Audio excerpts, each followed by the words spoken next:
Before we begin, get comfortable. Dim the lights if you like, settle beneath a warm blanket, and allow yourself to relax. There is nowhere you need to be, and nothing you need to do except listen. Tonight, we're taking a slow journey through one of humanity's oldest dreams, the dream of flying.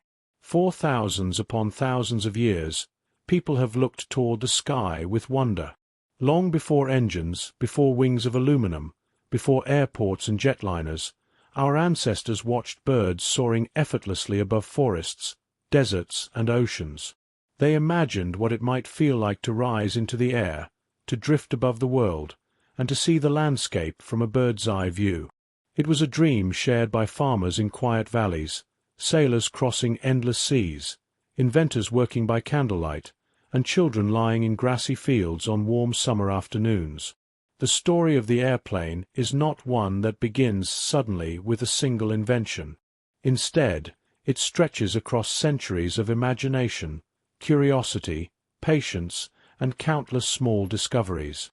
Like so many great achievements in history, flight was built one careful step at a time. Every sketch, every failed experiment, every broken wing and hopeful inventor contributed a small piece to the puzzle. Most of those people never became famous. Many never lived to see the dream realized. Yet without them, the world we know today would look very different. As always on this channel, this isn't a story filled with loud drama or hurried excitement. Instead, we'll take our time. We'll move slowly through history, lingering over fascinating details that are often overlooked. We'll visit dusty workshops where inventors shaped wood by hand. We'll stand on quiet beaches where the wind carried the scent of salt water. We'll wander through elegant airports of the early 20th century, step aboard luxurious flying boats, and eventually find ourselves cruising peacefully above soft white clouds in modern airliners. Along the way, we'll meet engineers, dreamers, mechanics, and pilots. Some were brilliant scientists, while others were ordinary people with extraordinary determination. Many failed over and over again before finally succeeding. Their stories remind us that history rarely moves in a straight line. Progress is often slow, uncertain, and surprisingly humble. One of the remarkable things about airplanes is how quickly they transformed the world. Consider this for a moment. For nearly all of human history, the fastest anyone could travel was on foot, by horse, or aboard a sailing ship. Journeys that today take a few hours once required weeks, months, or even years. Oceans separated continents. Mountains isolated communities. Families sometimes said goodbye without knowing if they would ever meet again. Then, within little more than a single human lifetime, the impossible became ordinary. Children born before the first powered flight lived long enough to watch enormous jetliners carry hundreds of passengers across oceans in a single day. Some even witnessed astronauts leaving Earth's atmosphere altogether. Few inventions have changed daily life so dramatically in such a short span of history. Yet despite all of aviation's incredible achievements, flying still retains a quiet sense of wonder. Perhaps you've experienced it yourself. Maybe you've looked out the window of an airplane just after takeoff as neighborhoods became tiny patches of color below. Roads turned into thin ribbons. Rivers reflected the afternoon sunlight like strands of silver. Clouds gathered beneath the wings until the earth seemed to disappear altogether. For a few peaceful moments, everyday worries seemed very far away. Even seasoned travelers often find themselves gazing out the window as the sun rises over an endless blanket of clouds, painting the sky with gentle shades of orange, pink, and gold. It's a view that reminds us just how vast and beautiful our world truly is. Throughout this journey, we'll explore not only famous moments, but also the quieter stories hiding between them. We'll discover how bicycles helped lead to airplanes. We'll learn why windy sand dunes became the birthplace of powered flight. We'll explore the elegant age when passengers dressed in suits and evening gowns just to board an airplane. We'll visit massive factories where thousands of skilled hands assembled aircraft piece by piece. We'll even take a slow look behind the scenes of a modern passenger flight, following an airplane from its first morning preparations all the way to a gentle landing many hours later. This is not a technical lecture, so there's no need to worry about memorizing complicated engineering or endless statistics. Instead, imagine yourself sitting beside a warm fireplace while someone quietly tells the story of humanity's greatest adventure into the sky. We'll appreciate the ingenuity without becoming overwhelmed by the details, allowing history to unfold at an easy, comfortable pace. As we travel through the decades, you'll notice that airplanes changed alongside the world itself. Early aircraft were fragile frames of wood and fabric, built in small workshops using simple tools. Later came polished aluminum airliners, graceful flying boats crossing oceans, sleek jet aircraft shrinking the globe, and today's remarkable machines capable of carrying hundreds of people thousands of miles with astonishing reliability. Each generation believed it had reached the limits of what was possible, and each generation was eventually proven wrong. Perhaps that's one of the most inspiring parts of this story. Human beings have always been curious. We have always wondered what lay beyond the next mountain, across the next ocean, or above the next cloud. That quiet curiosity has carried explorers across continents, sailors around the world, and eventually pilots into the open sky. So tonight, we'll leave the ground together. We'll begin long before airports existed, before propellers hummed through the air, and before anyone truly understood how a machine heavier than air could possibly fly. We'll return to a time when flight belonged only to birds, insects, and imagination. From there, we'll follow the long, gentle path that eventually carried humanity into the clouds. So settle in, take a slow breath, and let your mind drift as we begin our peaceful journey through the sleepy history of airplanes. Long before anyone imagined engines, propellers, or airports, there was a much simpler beginning. It started with a person looking upward. Imagine standing in an open meadow thousands of years ago. There are no roads stretching across the countryside, no buildings reaching toward the sky, and certainly no airplanes leaving white trails overhead. Above you, only the endless blue sky, drifting clouds, and birds moving effortlessly through the air. To the people of the ancient world, birds must have seemed almost magical. They could climb high above mountains, disappear into distant horizons, and return with remarkable precision. While humans remained firmly attached to the ground, birds belonged to another world entirely. It's no surprise that nearly every civilization dreamed of joining them. Some of humanity's earliest stories involve flight. In ancient Greece, there was the famous tale of Daedalus, a brilliant craftsman who built wings from feathers and wax for himself and his son, Icarus. Before taking flight, Daedalus warned his son not to fly too close to the sea, where moisture would weigh down the feathers, nor too close to the sun, where the wax might melt. As the story goes, Icarus ignored the warning. Captivated by the freedom of flight, he soared higher and higher until the warmth of the sun softened the wax. The feathers drifted away, and he fell into the sea below.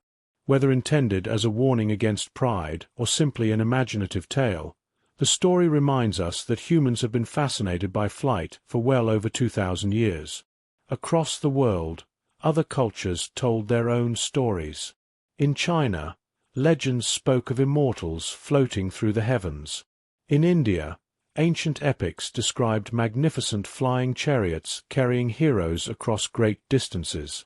These stories weren't engineering plans, of course, but they reveal something deeply human. Across continents separated by thousands of miles, people imagined the same impossible dream. Eventually, imagination gave way to experimentation. One of the earliest successful flying inventions wasn't designed to carry people at all. It was the humble kite. Historians believe the first kites appeared in China more than 2,000 years ago. Made from bamboo frames covered with silk or paper, they were surprisingly sophisticated. At first, they may have been used for religious ceremonies or entertainment. Before long, they found practical purposes as well. Military commanders sometimes used kites to measure distances to enemy walls. Others carried messages or signaled troops. Some were fitted with whistles that sang in the wind, creating eerie sounds high above the ground. Children likely enjoyed them just as children do today, running across open fields while colorful shapes danced against the sky. Although simple, kites taught an important lesson. Air could support an object. Wind wasn't empty after all. It behaved almost like an invisible river, capable of lifting carefully shaped surfaces. It would take many centuries before people truly understood why. For most of history, however, flying remained largely out of reach. The obstacle wasn't simply building wings. Human muscles were nowhere near strong enough to flap them. If you've ever watched a large bird preparing for flight, you've probably noticed the tremendous effort involved. Powerful breast muscles drive each wing beat, and those muscles make up a surprisingly large portion of a bird's body weight. Humans simply aren't built the same way. Still, that didn't stop inventors from trying. Throughout the Middle Ages, scattered accounts describe daring individuals strapping homemade wings to their arms and leaping from towers or hillsides. Unsurprisingly, these experiments rarely ended well. Most flights lasted only moments before gravity reclaimed its hold. Even so, every attempt reflected remarkable courage, or perhaps remarkable optimism. Then, during the Renaissance, one extraordinary mind began studying flight more carefully than anyone before him. Around the late 1400s, Leonardo da Vinci filled notebooks with sketches of birds in motion. Rather than simply admiring them, he observed them with scientific curiosity. He carefully drew wings, feathers, muscles, and the changing positions birds adopted while gliding through the air. His notebooks contained dozens of designs for flying machines. Others featured rotating blades that many historians consider distant ancestors of the modern helicopter. Leonardo understood something many earlier dreamers had missed. Successful flight would require careful observation of nature. Unfortunately, his ideas remained only sketches. The materials available during his lifetime were too heavy, and engines powerful enough to lift a machine wouldn't exist for another 4 centuries. Still, his notebooks inspired generations of inventors who followed. As Europe entered the age of exploration, curiosity about the natural world grew rapidly. Scientists began asking new questions about wind, gravity, and motion. One breakthrough came from an unexpected direction, not airplanes, but balloons. In 18th century France, 2 brothers named Joseph Michel and Joachim Montgolfier noticed that smoke from a fire always rose upward. Curious about this behavior, they began experimenting with large fabric bags filled with heated air. In 1783, a remarkable sight unfolded before a gathered crowd. A giant balloon slowly lifted from the ground, carrying no engine, no wings, and no propeller. The balloon floated gracefully into the sky. The earliest passengers were not people, however. The inventors wisely chose a sheep, a duck, and a rooster to test whether living creatures could survive the journey. The animals landed safely, proving that higher altitudes posed no immediate danger. Soon afterward, people themselves took to the skies. Balloons had an important limitation. They could rise, but they couldn't truly steer. Travelers drifted wherever the wind decided to carry them. Humanity had learned how to float. It still hadn't learned how to fly. As the 18th century came to a close and the 19th century began, inventors around the world continued searching for the missing piece of the puzzle. Somewhere between the graceful glide of a bird and the drifting path of a balloon lay the secret that would eventually change the world forever. For the first time in history, humanity was beginning to believe that the dream might actually be possible. The sky no longer seemed like an unreachable kingdom reserved only for birds. It had become a challenge waiting patiently to be solved. By the closing years of the 19th century, the dream of flight no longer belonged only to storytellers and philosophers. Around the world, inventors were building gliders, studying birds, and searching for the secret that would finally allow a machine to carry a person through the air under complete control. Many brilliant minds contributed to this search. Engineers in Europe tested new wing shapes. Scientists carefully measured wind resistance. Adventurers launched themselves from hillsides with homemade gliders, hoping that each attempt would carry them a little farther than the last.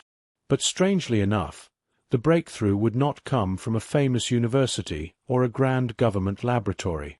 It would come from a modest bicycle shop in Dayton, Ohio. The owners were two quiet brothers named Wilbur and Orville Wright. They were endlessly curious. The Wright brothers grew up in a household where learning was encouraged. Their father, Milton Wright, was a bishop who traveled frequently, often bringing home unusual books or interesting toys for his children. Their mother, Susan, had remarkable mechanical talent. She could build household objects and repair equipment with impressive skill, something rather uncommon for women of the era. From both parents, the brothers inherited a habit of asking questions. One story from their childhood became almost legendary. Their father once returned home carrying a small toy helicopter powered by twisted rubber bands. Inspired by a design created decades earlier by a French inventor, the tiny machine could rise briefly into the air before fluttering back down. It wasn't large. In fact, it fit easily into a child's hands. But the toy fascinated the brothers. They played with it until it eventually broke, then attempted to build their own larger versions. Years later, bicycles swept across America in what newspapers called the bicycle craze. Suddenly, nearly everyone wanted one. The Wright brothers recognized an opportunity. Rather than simply selling bicycles manufactured elsewhere, they learned to build their own. Every day they repaired bent frames, adjusted bearings, tightened spokes, and perfected chains and gears. Without realizing it, they were receiving an education perfectly suited for aviation. Bicycles demand careful balance. A rider constantly makes tiny adjustments without even thinking about them. Too much movement one way causes a fall in the opposite direction. Stability isn't achieved by remaining perfectly still, but by making continuous, subtle corrections.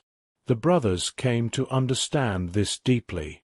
Later, when they turned their attention to airplanes, many inventors focused almost entirely on how to get airborne. The Wrights asked an equally important question. How do you stay in control once you're there? Outside of work, Wilbur and Orville spent evenings reading everything they could find about flight. At the time, there weren't many books on the subject. They eagerly studied the experiments of German engineer Otto Lilienthal, whose graceful gliders had carried him hundreds of successful flights before his tragic death in 1896. Lilienthal believed that birds held the answers. He carefully observed storks soaring above the countryside, noticing how they shifted their wings while turning. His detailed measurements inspired inventors around the world, including the two bicycle makers in Ohio. The Wright brothers admired his work greatly, but they also noticed something troubling. Many published figures about lift, the force that raises a wing into the air, didn't seem to agree with one another. Different researchers reported different results. Some numbers simply didn't make sense. Instead of assuming earlier experts were correct, they approached every problem with quiet skepticism. If something didn't match their observations, they wanted to test it. Before building a powered airplane, They first needed to understand how wings actually worked. They also spent countless hours watching birds, not simply glancing upward as birds passed overhead, but truly watching them. One species especially caught Wilbur's attention, the turkey vulture. Unlike smaller birds that constantly flapped their wings, vultures often glided effortlessly for long periods, circling on invisible currents of warm air. Wilbur noticed something remarkable. When a bird wanted to turn, it didn't merely flap harder on one side. Instead, it subtly twisted its wings. That observation sparked an idea. What if an airplane could twist its wings in the same way? The concept eventually became known as wing warping, and it would become one of the Wright brothers' greatest innovations. In 1901, the brothers built an unusual device inside their bicycle shop. It wasn't an airplane. It wasn't even a glider. It was a homemade wind tunnel. Constructed from wood and powered by a simple fan, the wind tunnel allowed air to flow steadily past hundreds of tiny model wings. By carefully measuring how each shape behaved, the brothers collected their own data instead of relying on unreliable tables published by others. 4 weeks, and then months, they tested one wing after another. They experimented with different curves, different angles, and different positions. Patiently, almost quietly, they recorded every result. In total, they tested more than 200 wing designs and dozens of propeller shapes. Their bicycle shop became something quite unexpected. It had quietly transformed into one of the world's most important aeronautical laboratories. Perhaps the most remarkable part of their story is how ordinary their surroundings remained. Each morning, customers still arrived needing bicycle repairs. The brothers swept the floors, answered questions, and balanced their accounts. Then, whenever time allowed, they returned to their notebooks and experiments. In reality, they usually emerge from thousands of quiet afternoons spent solving one small problem after another. By now, Wilbur and Orville had developed confidence in their ideas. They believed they understood lift better than almost anyone alive. They had a promising method for steering. They had carefully measured wings, tested propellers, and refined their designs. Only one challenge remained. They needed a place where nature itself could become their laboratory, a place with soft sand, steady winds, and wide-open spaces.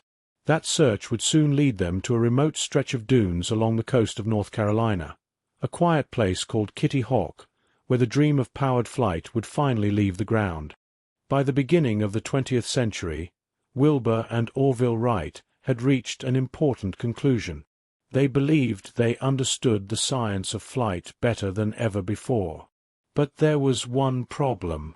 They needed wide open space, steady winds, and forgiving ground in case something went wrong. After writing to the United States Weather Bureau for advice, they received several suggestions.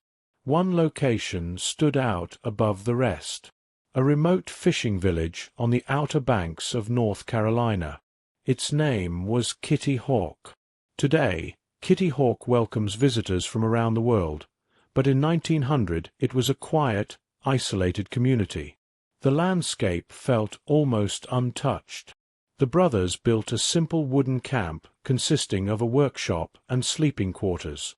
Their days began early and often ended after sunset. The conditions were nearly perfect for flying. Their first visits to Kitty Hawk focused entirely on gliding.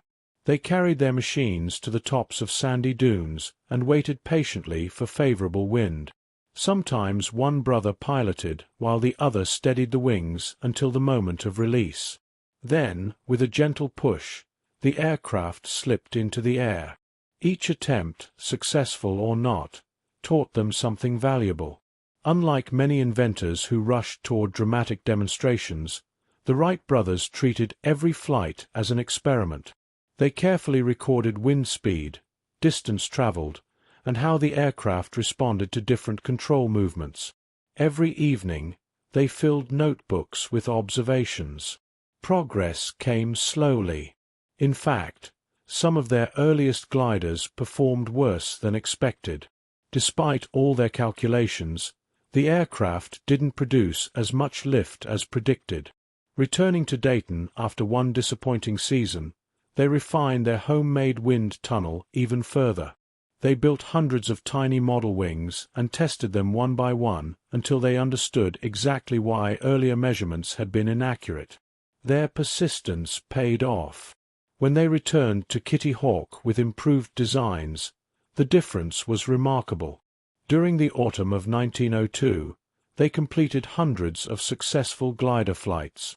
For the first time, controlled flight seemed genuinely achievable. Now only one challenge remained: power. Finding a suitable engine proved surprisingly difficult. Automobile engines of the day were simply too heavy. Once again, the brothers relied on their own ingenuity. Working with their trusted mechanic, Charlie Taylor, inside the bicycle shop back in Dayton, they designed and built their own engine. Taylor had never built an aircraft engine before. In truth, nobody had. Using lightweight aluminum for the engine block, a relatively uncommon choice at the time, they created a four-cylinder engine that produced just enough horsepower while remaining light enough for flight. Then came another unexpected challenge: propellers. Most people assumed propellers were little more than rotating boat screws. The Wright brothers disagreed. After months of careful calculations, they realized a propeller was actually a rotating wing. Every section of the blade moved through the air at a different speed, meaning each part required a slightly different angle. Once again, they solved the problem themselves. Their handcrafted wooden propellers proved astonishingly efficient, even by modern engineering standards. By late 1903, all the pieces were finally ready. A small engine drove two large propellers through bicycle chains. Wooden supports held everything together with carefully tensioned wires. Today, it appears surprisingly fragile. Yet every component reflected years of thoughtful experimentation. On December 14, 1903, the brothers attempted their first powered flight. Wilbur won a coin toss for the honor of flying first. The aircraft lifted briefly but climbed too steeply, lost speed, and settled back into the sand after only a short distance. It wasn't the success they hoped for. Fortunately, the damage was minor. Over the next 3 days, they repaired the aircraft while waiting for suitable weather. Then came the morning of December 17th. Only 5 local men stood nearby to witness what was about to happen. Hardly anyone else knew. Just 2 brothers and a handful of curious observers. This time, Orville climbed aboard first. The airplane rested on a simple wooden launching rail. At approximately 10:35 in the morning, the restraining wire was released. The flyer rolled forward. The engine rattled loudly. The propellers blurred into motion. Then, almost gently, the machine lifted from the ground. For 12 extraordinary seconds, it remained in the air. It traveled about 120 feet before settling safely back onto the sand. By modern standards, it was a very short flight. A healthy person could run the distance in less than half a minute.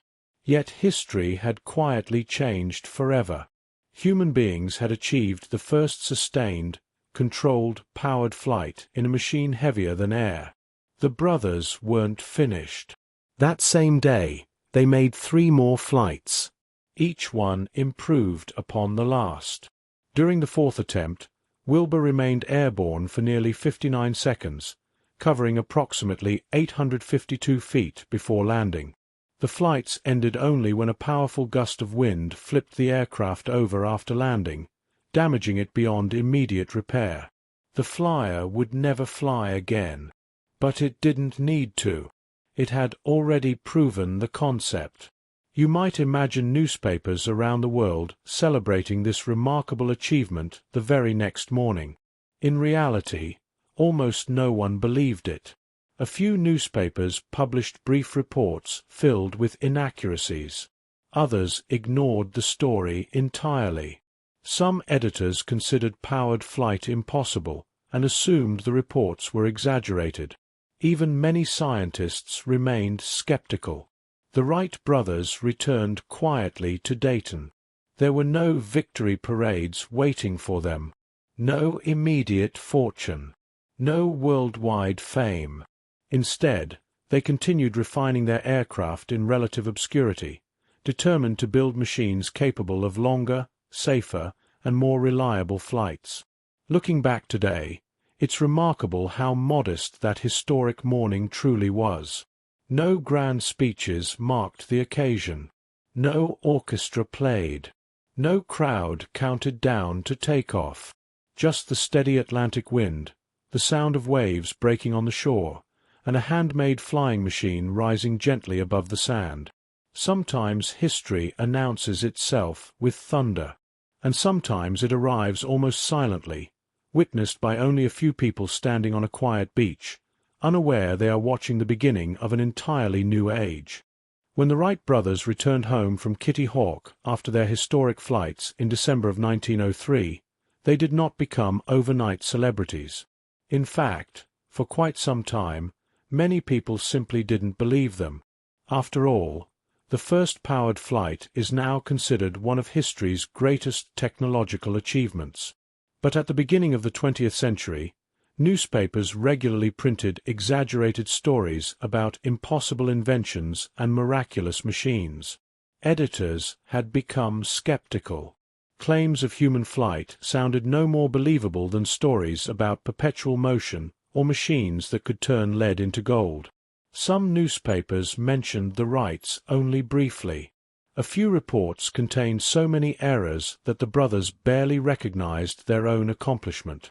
Rather than arguing with critics, Wilbur and Orville did what they always had. They quietly went back to work. Over the next several years, they refined their flyer into a practical airplane. They developed better engines, stronger wings, and more reliable steering. Still, the brothers remained cautious. They hoped to secure patents before revealing too much about their designs. As a result, they gave relatively few public demonstrations during the early years. This secrecy unintentionally allowed some people to wonder whether the famous flights had happened at all. Meanwhile, across Europe and America, other inventors were making rapid progress of their own. Most early airplanes looked remarkably delicate. The engines rattled loudly, and the propellers blurred into spinning circles of polished wood. To modern eyes, they seem fragile. Yet to those seeing them for the first time, they were astonishing. Imagine living your entire life in a world where nothing heavier than air had ever flown under its own power. Then one afternoon, while attending a county fair or agricultural exhibition, you hear an unfamiliar buzzing overhead. People shade their eyes. Children point excitedly toward the sky. Above them, a curious machine circles gracefully over open fields. The impossible has become real. Public fascination with airplanes spread quickly. Traveling exhibitions soon featured flying demonstrations alongside horse races, musical performances, and carnival attractions. Entire families would arrive early in the morning carrying picnic baskets, hoping the weather would cooperate. Flying depended entirely on favorable conditions. Strong winds could cancel a performance. Rain soaked the fabric-covered wings. Even mechanical problems might delay takeoff for hours. The audience usually waited patiently. When the airplane finally emerged from its hangar, excitement spread through the crowd. Ground crews rolled the machine across the grass by hand. Spectators gathered behind ropes for safety, while the pilot climbed aboard wearing goggles, gloves, and a leather helmet. There were no enclosed cockpits. Pilots sat completely exposed to the wind. As the engine came to life, clouds of dust sometimes swirled behind the propeller. The entire airplane trembled gently, almost as if eager to leave the ground. Then, after a short run across the field, the wheels lifted free. Gasps often rippled through the crowd. Many people had never witnessed anything like it. The pilot might circle overhead several times before making a smooth landing, greeted by enthusiastic applause. Flying demonstrations became one of the greatest public entertainments of the age. Some pilots became international celebrities.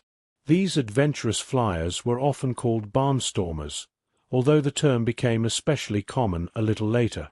They traveled from town to town, performing remarkable aerial displays wherever enough open land could be found. Despite the dramatic name, they rarely stormed actual barns. Instead, local farmers sometimes allowed pilots to use their fields as temporary runways. Airplanes were stored overnight in barns, giving rise to the colorful nickname. Life as a barnstormer was both exciting and uncertain. Pilots rarely knew exactly where they would sleep each night. Sometimes they stayed in small hotels.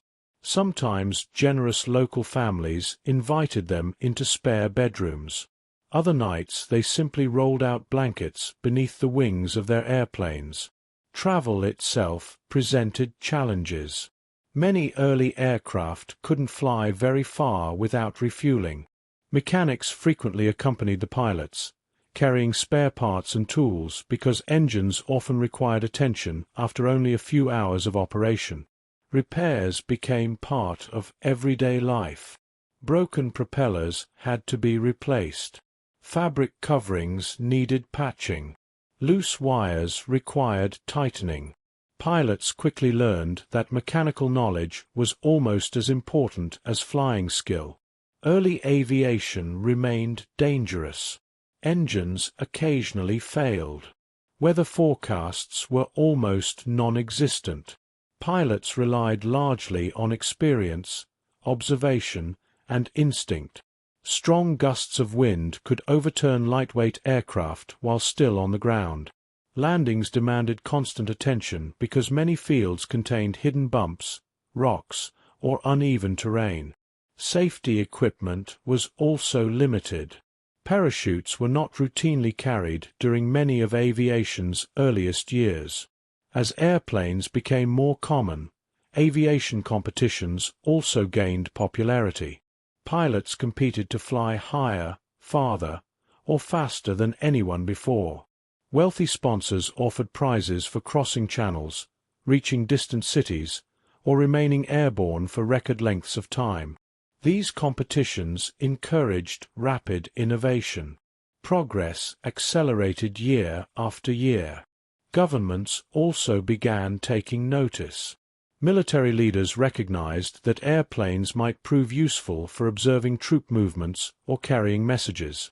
Postal officials wondered whether letters could someday travel through the air instead of by train. Business leaders imagined faster transportation. Scientists envisioned new opportunities for exploration.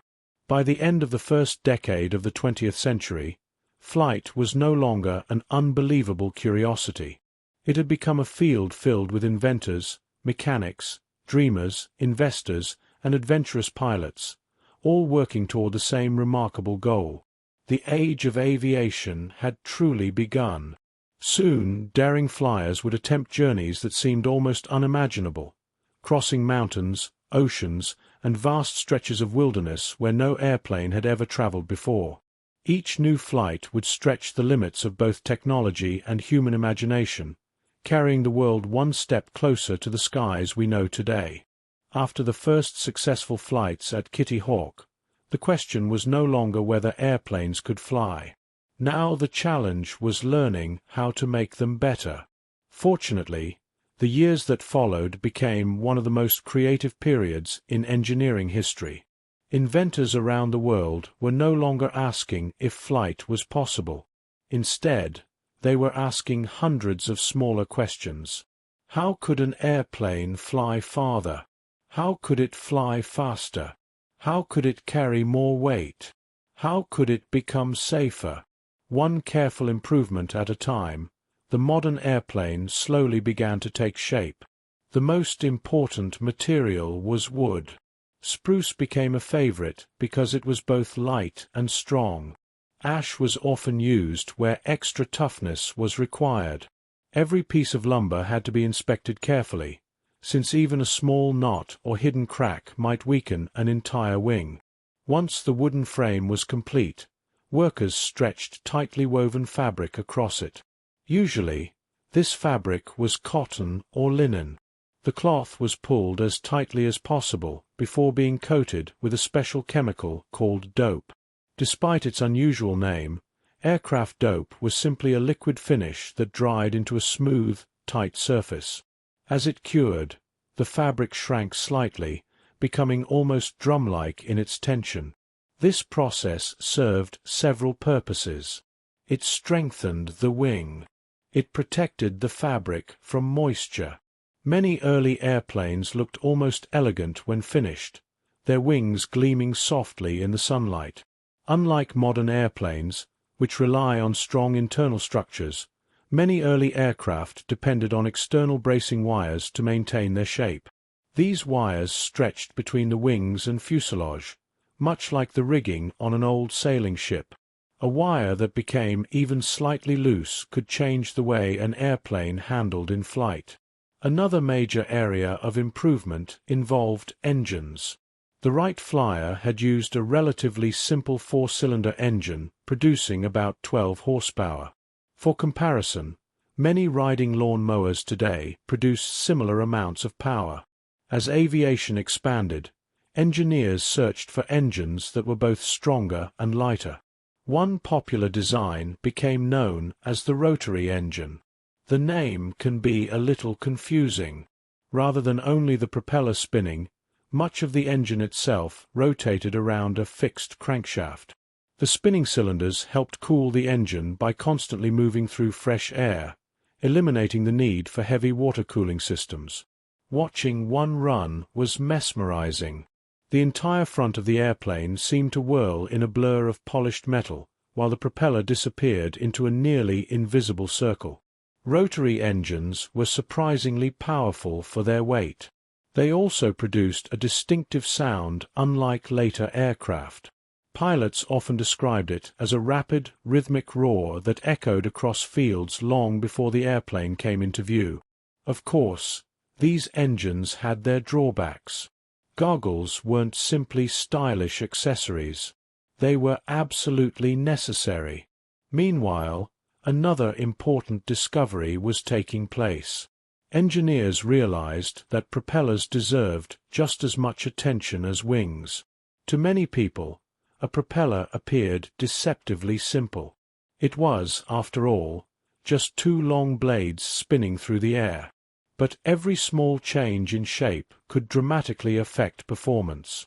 Many propellers were carved entirely by hand from laminated wood. Craftsmen worked patiently, shaving away thin curls until each blade matched the other with remarkable precision. A beautifully finished propeller was often considered a work of art. Pilots also needed better instruments.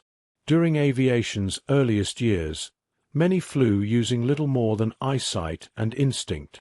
Gradually, simple gauges began appearing inside cockpits. A compass helped maintain direction. An altimeter estimated height above the ground. A tachometer measured engine speed. Fuel gauges reminded pilots how much remained in the tank. Even these modest instruments represented enormous progress. Every inventor believed they had discovered the perfect solution. The skies became filled with wonderfully imaginative machines. Some looked graceful. Others looked positively peculiar. Yet each contributed valuable knowledge. Even unsuccessful designs taught engineers what not to build next. Perhaps the greatest lesson of this era was that failure wasn't wasted effort. When a wing collapsed, engineers examined the broken pieces. When an airplane proved difficult to control, they redesigned the controls. When an engine overheated, they searched for better cooling methods. Pilots themselves became important teachers. After landing, they described how an airplane felt in the air. Designers listened carefully. In many ways, early aviation resembled a conversation between engineers and pilots, each helping the other improve the next generation of aircraft. Weather also became a subject of careful study. Early flyers quickly learned that the sky was far from empty. Invisible currents of air rose and fell throughout the day. Pilots who understood these patterns flew more safely. Some even described flying as learning to read the atmosphere, much as sailors learned to read the sea. By the eve of the First World War, airplanes had changed dramatically from the fragile flyer that first left the sands of Kitty Hawk. They climbed higher. They flew farther. They carried passengers. Their engines were more dependable. Their wings were stronger. Most importantly, builders no longer viewed airplanes as curious experiments. They had become machines worthy of serious engineering. Yet despite all these improvements, aviation still retained a certain handcrafted charm. No assembly lines stretched endlessly across massive factories. Each airplane was still shaped by skilled hands. Every wing, every propeller, every wire reflected hours of careful work by craftsmen who understood that precision mattered. There was something deeply personal about those early machines. Each one carried the fingerprints of the people who built it. Every successful flight honored not only the pilot sitting in the cockpit, but also the carpenters, mechanics, metalworkers, and engineers whose quiet dedication made that flight possible. Together, they were building something far greater than individual airplanes. They were laying the foundation for an entirely new age of transportation, one that would soon connect cities, continents, and eventually nearly every corner of the world through the skies above. By the early years of the 20th century, airplanes had proven that they could fly. The next question seemed almost unbelievable. How far could they go? For centuries, the world's greatest natural barriers had been its mountains and oceans. To many people, the idea of an airplane crossing an ocean seemed impossible. Early aircraft carried only limited amounts of fuel. Yet throughout aviation history, there has always been a special kind of pilot, someone who sees an impossible journey and quietly wonders, what if? These pioneers became known for setting records. Each new flight expanded the world's understanding of what airplanes could accomplish. In those early days, long-distance flying required extraordinary preparation. Mechanics carefully inspected every wire, every bolt, every section of fabric stretched across the wings. Fuel tanks were filled to their limits. Engines were tested repeatedly until everyone felt reasonably confident they would continue running for hours. Even then, uncertainty remained. Once airborne, there were few places to land if something went wrong. Pilots often traced railroad tracks or winding rivers because these landmarks helped confirm their position. A broad river glistening in the morning sunlight was easier to follow than a compass alone. Railway lines were especially useful. Flying over water presented an entirely different challenge. Without roads, rivers, or towns below, the horizon became an endless meeting of sea and sky. On calm days, the ocean reflected sunlight so perfectly that distinguishing water from clouds could become surprisingly difficult. Pilots often described the experience as both peaceful and unsettling. Navigation demanded remarkable concentration. Long before satellites or electronic displays, aviators relied on magnetic compasses, paper charts, pocket watches, and careful calculations. By comparing speed, direction, and elapsed time, they estimated their position. This technique became known as dead reckoning. A small navigational error might grow larger with every passing hour, especially over open ocean where no landmarks appeared. Some pilots also carried sextants, instruments long used by sailors. By measuring the position of the sun or stars above the horizon, experienced navigators could estimate their location. The aircraft vibrated constantly. Clouds sometimes obscured the sky. Even taking a single measurement could become a careful exercise in timing. Weather added another layer of uncertainty. Unlike today, pilots rarely had detailed forecasts waiting before departure. Meteorology itself was still developing. Many simply studied the sky. Darkening clouds might signal approaching storms. A sudden change in wind hinted that conditions were shifting. Morning fog could delay takeoff for hours. Sometimes the wisest decision was simply to wait. Patience became one of aviation's greatest virtues. Among the many remarkable achievements of this era, one captured the imagination of the entire world. In May of 1927, a young American pilot named Charles Lindbergh prepared to attempt something no one had ever accomplished alone. His destination lay across the Atlantic Ocean. His airplane, the Spirit of St. Louis, had been built with one purpose in mind: flying as far as possible without stopping. To carry enough fuel, the aircraft featured unusually large tanks. One of them occupied the space directly in front of the cockpit. As a result, Lindbergh had no forward-facing windshield. Instead, he looked outside windows and occasionally leaned to use a small periscope. It was an unusual solution, but every design choice favored range over comfort. When he departed New York, few people knew whether they would ever see him again. The Atlantic was vast. If the engine failed, there would be nowhere to land. For more than 33 hours, Lindbergh remained awake, guiding his airplane eastward across endless water. He battled fatigue, drifting fog, and moments of deep loneliness. Sometimes the ocean disappeared beneath thick clouds. At other times, moonlight shimmered softly across gentle waves far below. Finally, the coast of Europe appeared. Soon afterward, he landed safely in Paris. The waiting crowd was enormous. Thousands gathered to celebrate the successful flight. For many people, Lindbergh's journey transformed aviation from an interesting invention into something truly world-changing. Suddenly, oceans seemed smaller. Continents felt closer together. Although only a handful of pilots could perform such feats at the time, people began imagining a future in which ordinary travelers might someday cross the Atlantic by air. Long-distance flights weren't limited to famous record attempts. Air mail also became increasingly important. Before airplanes, letters traveled primarily by train or ship. A message sent across great distances might require days or even weeks to arrive. Airplanes offered something extraordinary: speed.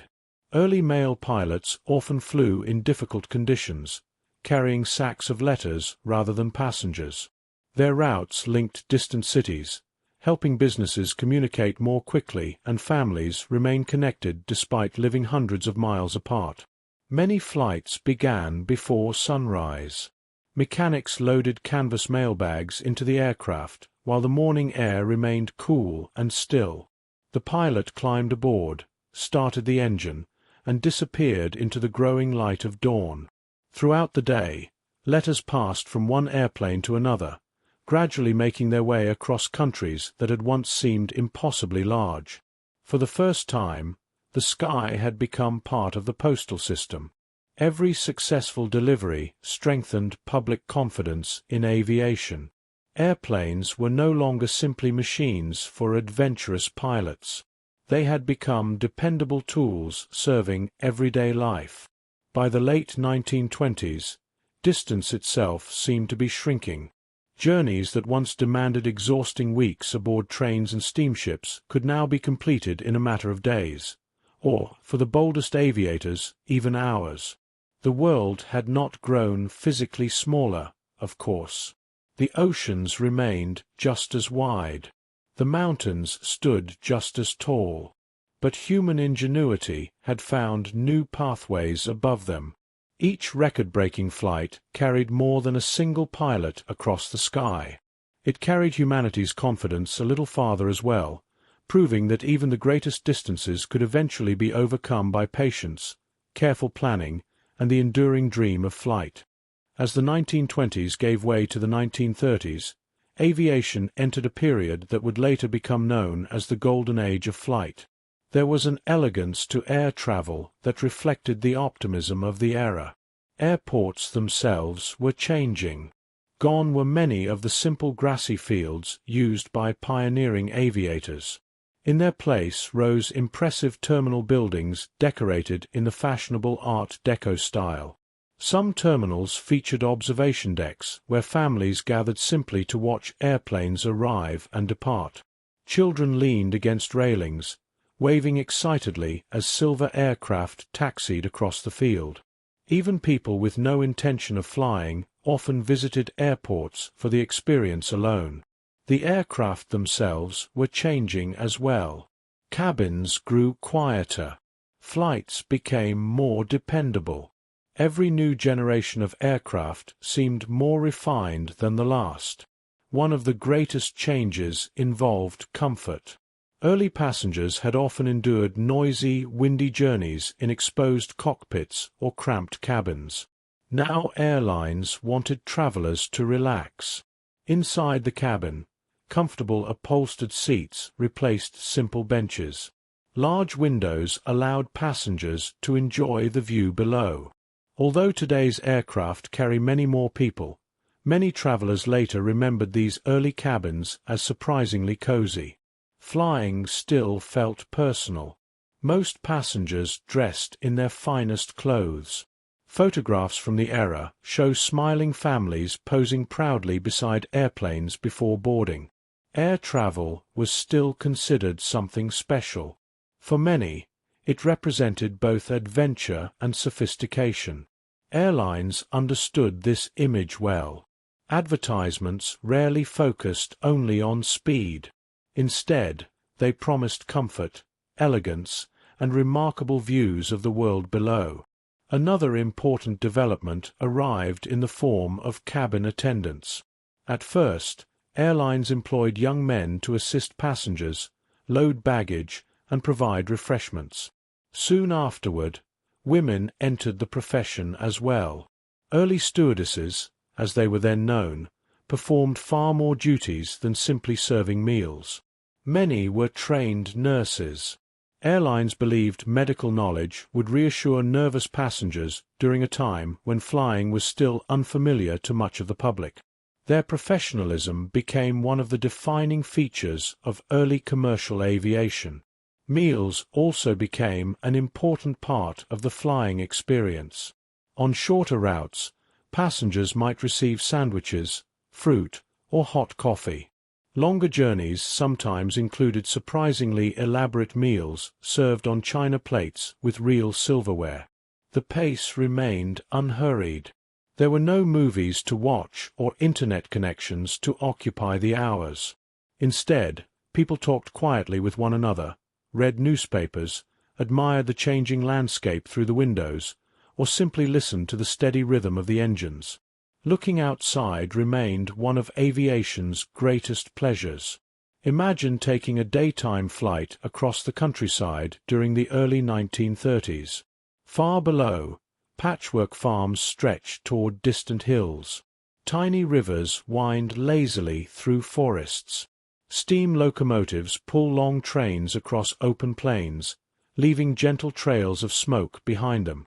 Cloud shadows drift slowly across fields as the afternoon sun begins its gradual descent. For passengers accustomed to trains and automobiles, the view seemed almost magical. The world revealed itself from an entirely new perspective. Night flights offered their own quiet beauty. As darkness settled over the landscape, towns began glowing softly beneath the wings. Roads became strings of tiny lights connecting distant communities. Above, countless stars filled the sky with remarkable clarity. Without the bright cabin lighting common today, many passengers found themselves gazing peacefully into the darkness for hours. Meanwhile, airlines steadily expanded their routes. Cities that once seemed separated by exhausting journeys became easier to reach. Business travelers discovered they could attend meetings hundreds of miles away and return home much sooner than before. Families visited relatives more often. Vacation travel slowly became more practical. Although tickets remained expensive by modern standards, commercial aviation was steadily growing. Behind every successful flight stood an impressive team of workers. Mechanics inspected engines before sunrise. Weather observers carefully recorded wind and cloud conditions. Ground crews loaded baggage by hand and refueled aircraft for the next departure. Dispatchers coordinated schedules with remarkable precision despite having far fewer communication tools than exist today. Most passengers saw only the graceful departure. Hidden behind the scenes was an entire community working quietly to make every journey possible. Pilots also earned enormous public respect. Unlike airline captains today, early aviators were often regarded as national heroes. Their profession demanded exceptional skill, steady judgment, and calm confidence. Many had learned to fly only a decade or two earlier, when aviation itself remained experimental. Now they guided passengers safely across mountains, rivers, deserts, and coastlines with increasing regularity. Although technology had improved, flying still required close attention. Pilots relied heavily on maps, compasses, radio beacons, and visual landmarks. Clouds could quickly obscure familiar routes. Unexpected weather occasionally forced diversions to alternate airfields. Each successful journey reflected careful preparation as much as remarkable flying ability. Perhaps what people remember most fondly about the golden age of aviation is its atmosphere. There was an unmistakable sense that humanity was entering a new chapter. The airplane represented more than transportation. It symbolized possibility. The world suddenly felt smaller, not because continents had moved closer together, but because they could now be reached with growing ease. A child watching an airplane disappear beyond the horizon could reasonably imagine visiting places that earlier generations had known only from books and maps. Flight expanded not only geography, but imagination itself. The golden age would not last forever. New technologies, global events, and rapid industrial growth would soon reshape aviation once again. But for a brief and memorable period between the pioneering years and the arrival of the modern jetliner, flying possessed a unique blend of elegance, optimism, and quiet wonder, a time when every departure still felt like the beginning of an extraordinary adventure through the sky. In the spring of 1927, the world was changing quickly. Planes carried mail across countries, transported passengers between cities, and captured the imagination of millions. Yet one challenge remained that seemed almost impossible. No one had successfully flown alone across the Atlantic Ocean. The Atlantic was not just a body of water. It was a vast, unpredictable wilderness stretching thousands of miles between continents. Many believed the challenge was simply too dangerous. But one young pilot from Minnesota believed it could be done. His name was Charles Lindbergh. He was a quiet, determined person who developed an early fascination with machines and exploration. As a child, he enjoyed taking things apart and understanding how they worked. He studied mechanical devices, built models, and developed a strong appreciation for careful problem-solving. Eventually, he discovered aviation. In the early 1920s, flying was still an exciting but risky profession. Lindbergh learned to fly through the United States Army's flight training program and later worked as a mail pilot, carrying letters between cities across the country. Flying air mail was demanding work. Pilots often flew at night, using only basic instruments and landmarks below them. Long-distance flying was not just about courage. It was about preparation. It was about understanding the machine, respecting the weather, and making careful decisions. By 1926, Lindbergh became interested in a challenge that had captured the attention of the aviation world, the Orteig Prize. Offered by hotel owner Raymond Orteig, the prize promised $25,000 to the first pilot who could complete a non-stop flight between New York and Paris. The challenge became known as one of the greatest tests in aviation history. Lindbergh believed he had a different approach. Many competitors planned to use large, multi-engine aircraft with several crew members. Lindbergh chose something unusual: a smaller, single-engine airplane flown by one person. His reasoning was simple. A lighter aircraft required less fuel. Less fuel meant greater efficiency. The idea was risky, but it followed the same philosophy that had guided the Wright brothers decades earlier: solve the problem through careful design. To build his aircraft, Lindbergh worked with the Ryan Aircraft Company in San Diego, California. The airplane was named the Spirit of St. Louis in honor of the group of St. Louis businessmen who helped finance the project. Every part of the aircraft was designed around the Atlantic crossing. The plane carried enormous fuel tanks. To save weight, many unnecessary features were removed. No luxury, no extra equipment. The aircraft was built for one purpose: flying as far as possible. The design created an unusual cockpit arrangement. Because the largest fuel tank sat directly in front of Lindbergh, he could not see straight ahead through the nose of the aircraft. Instead, he relied on side windows and a small viewing device similar to a periscope. It was far from comfortable. Yet Lindbergh accepted these limitations because every decision increased the airplane's chance of success. On May 20, 1927, Lindbergh climbed into the Spirit of St. Louis at Roosevelt Field in New York. As the aircraft accelerated down the field, it struggled to gain speed. The wheels nearly sank into the soft ground. For a moment, it seemed the airplane might not lift at all. But slowly, carefully, the Spirit of St. Louis rose into the air. Below him disappeared the familiar landscape of Long Island. Ahead stretched thousands of miles of open ocean. For the next 33.5 hours, Lindbergh would remain almost completely alone. The first hours were filled with concentration. He monitored the engine, checked his instruments, adjusted his course. The Atlantic stretched endlessly beneath him. During the day, sunlight reflected off the waves.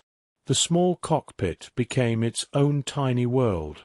Fatigue became one of the greatest challenges. Lindbergh had slept very little before departure, and the constant vibration of the engine made rest almost impossible. He fought drowsiness by opening vents, moving his body, and keeping his attention focused on the aircraft. At times, he experienced moments of uncertainty. Was he still on course? Would the engine continue running? Would he reach land before his fuel was gone? These questions followed him across the ocean. But Lindbergh continued forward.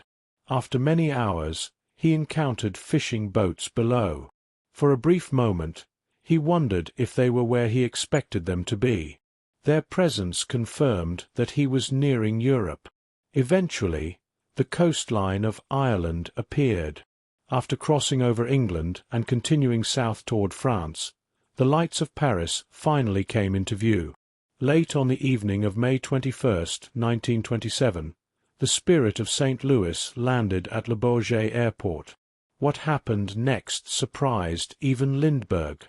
A massive crowd had gathered.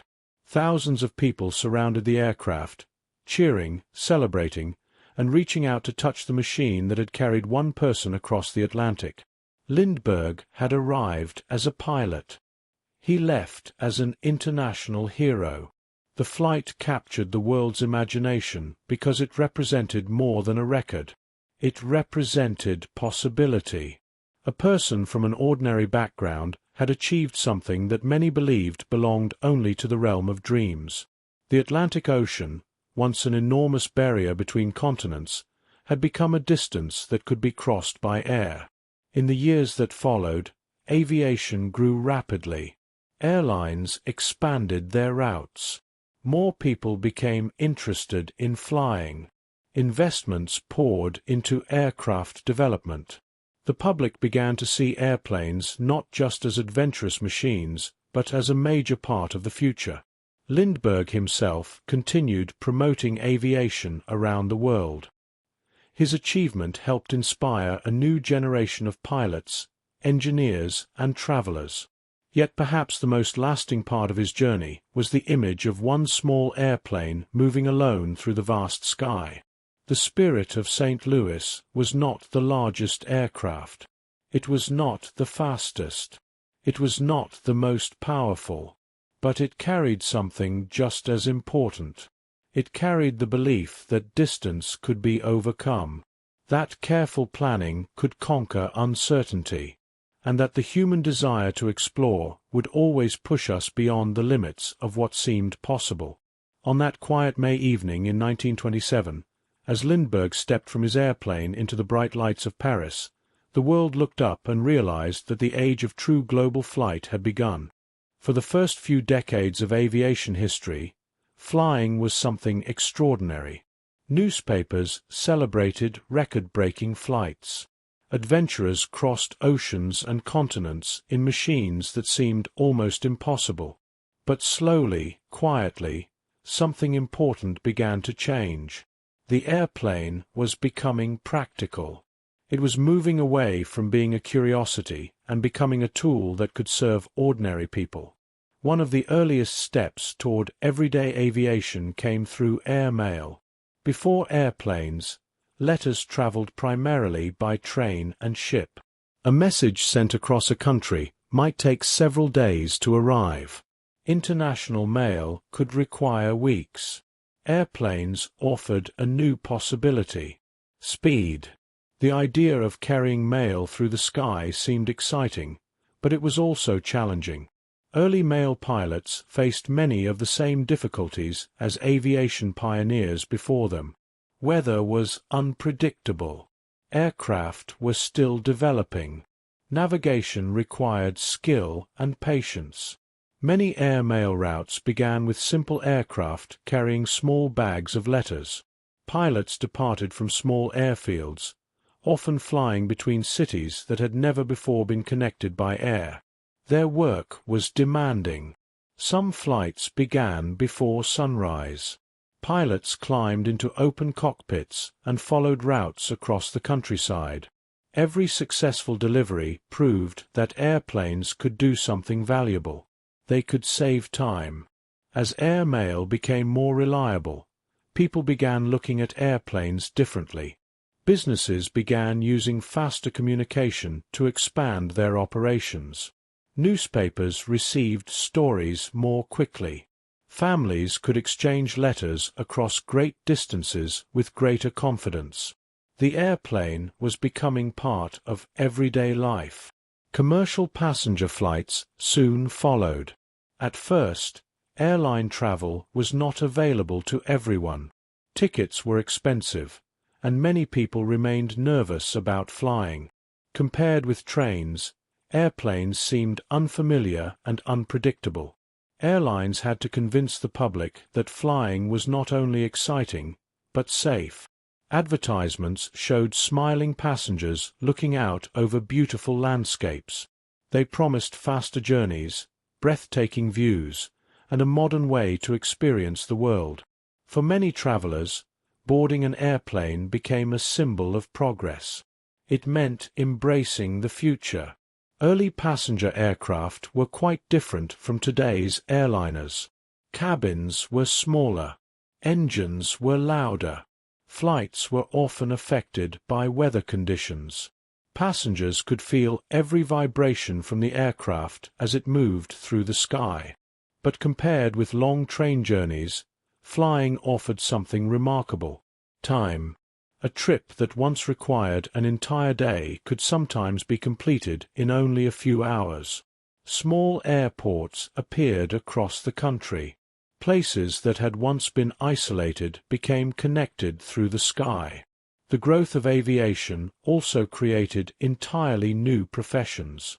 Pilots became airline employees rather than simply adventurous individuals. Mechanics specialized in aircraft maintenance.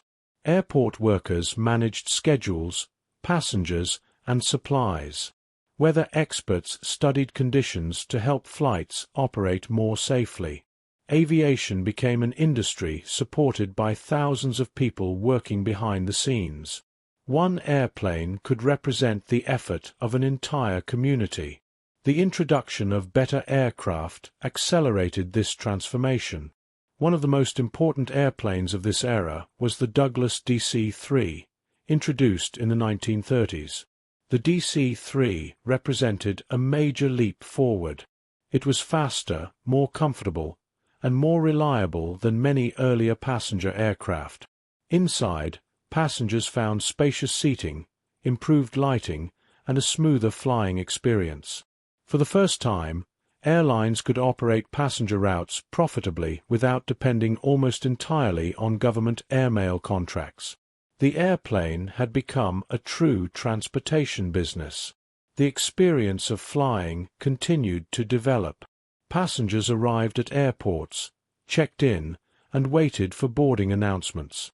They carried luggage, received tickets, and walked toward aircraft parked outside. Many traditions of modern air travel began during this period.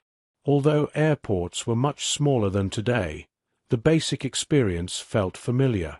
There was the excitement of departure, the anticipation before takeoff, the moment when the aircraft lifted away from the ground, and the quiet amazement of looking down at the world below. For passengers, one of the most memorable parts of early air travel was the view. From several thousand feet above the ground, familiar places looked completely different. Cities appeared as carefully arranged patterns. Roads became thin lines crossing the landscape. Mountains and rivers revealed their true scale. Travelers could see the shape of the world in a way previous generations never could. Flying changed not only transportation but also perspective. However, aviation still had challenges. Weather remained one of the greatest obstacles. Fog, storms, and strong winds could delay flights or force pilots to change routes. Airports needed better equipment. Aircraft needed improved instruments. Communication systems had to become more reliable. Each challenge created another opportunity for innovation. Radio technology became especially important. Pilots could communicate with people on the ground, receive weather updates, and navigate more accurately. Gradually, flying became less dependent on luck and more dependent on preparation. The airplane was becoming a science as much as an adventure. By the late 1930s, the world had changed dramatically from the days when the Wright brothers launched their first fragile machine from the sands of Kitty Hawk. In just a few decades, humanity had moved from short flights over open fields to scheduled passenger journeys connecting cities hundreds or thousands of miles apart. The airplane had entered everyday life. It carried mail. It carried passengers. It carried dreams. People who once watched airplanes from fences were now stepping inside them. Children who once pointed toward the sky could imagine traveling beyond their hometowns. The horizon had expanded. Yet aviation's story was about to enter another period of rapid change. The coming years would bring new challenges and new demands, pushing aircraft technology forward faster than ever before. Airplanes would become larger, stronger, and more capable. And when the world emerged from this next chapter of history, aviation would never be the same again. By the end of the 1930s, airplanes had already transformed the world. They carried passengers across countries, delivered mail faster than ever before, and connected cities that once felt impossibly distant. But as nations moved toward conflict, aviation would take on a new and very different role. The airplane, once a symbol of exploration and peaceful connection, became one of the most important tools of war. The Second World War would accelerate aviation technology more than any other event in history. The war changed aviation forever. Before the conflict began, military leaders around the world were already recognizing the potential of airplanes. During the First World War, aircraft had mainly been used for reconnaissance and limited combat. By the 1930s, however, military aviation had evolved. Nations understood that controlling the skies could determine the outcome of battles on the ground and sea. Air forces expanded rapidly. New aircraft factories opened. When the war began in 1939, aviation immediately became central to military strategy. One of the most significant developments was the rise of strategic bombing. For the first time, airplanes allowed nations to strike targets hundreds of miles away without sending traditional armies across borders. Long-range bombers could carry large amounts of explosives and reach industrial centers, supply facilities, and military locations deep within enemy territory. The war also created the need for specialized aircraft. Different missions required different designs. Fighter planes needed speed and maneuverability. Bombers needed strength, range, and the ability to carry heavy loads. Transport aircraft needed reliability to move troops and supplies. Naval aircraft needed the ability to operate near oceans and aircraft carriers. Every role demanded a unique balance of engineering choices. Among the most famous aircraft of the era were the fighters. These small, fast airplanes were designed for aerial combat. These encounters became known as dogfights. Despite the dramatic name, aerial combat required tremendous skill and concentration. Pilots had to understand speed, altitude, position, and timing all at once. A few seconds of advantage could determine survival. Fighter pilots became some of the most celebrated figures of the war. Many were young men who had only recently learned to fly. They entered a world where technology and human skill met in one of the most demanding environments imaginable. Flying required courage, but also discipline. Meanwhile, bomber aircraft grew larger and more complex. Heavy bombers could carry enormous amounts of fuel and weapons, allowing them to travel long distances. Inside these aircraft were crews responsible for different tasks. Pilots flew the airplane. Navigators calculated routes. Engineers monitored mechanical systems. Radio operators maintained communication. Gunners defended against enemy fighters. A bomber crew depended on teamwork. Every person aboard played an important role. Flying long missions could be exhausting. Crews spent many hours inside cold, noisy aircraft. At high altitudes, temperatures could drop far below freezing. Oxygen became a concern. Mechanical failures were always possible. The journey to a target and back could take many hours, with danger present every moment. Yet aviation also brought important innovations. One of the most significant was radar. Radar allowed operators to detect aircraft from great distances by using radio waves. This technology transformed air defense. For the first time, nations could identify approaching aircraft before they arrived. Radar stations became a crucial part of protecting cities and military bases. Navigation technology improved as well. Aircraft began using more advanced instruments to fly accurately, even when pilots could not see the ground below. These developments would later become essential for civilian aviation. The war also changed the way airplanes were built. Before the conflict, aircraft manufacturing was often a smaller industry. During the war, production expanded on an enormous scale. Factories worked around the clock. Thousands of workers assembled aircraft components. Women entered manufacturing jobs in large numbers, building wings, engines, and aircraft parts, while many men were serving overseas. The image of workers carefully assembling airplanes became one of the defining symbols of wartime industry. The demand for aircraft was enormous. Entire nations devoted massive resources to producing planes faster and more efficiently. Manufacturing techniques improved. Assembly lines became more organized. Quality control became increasingly important. These lessons would influence industrial production long after the war ended. Perhaps one of the most important changes was the development of jet technology.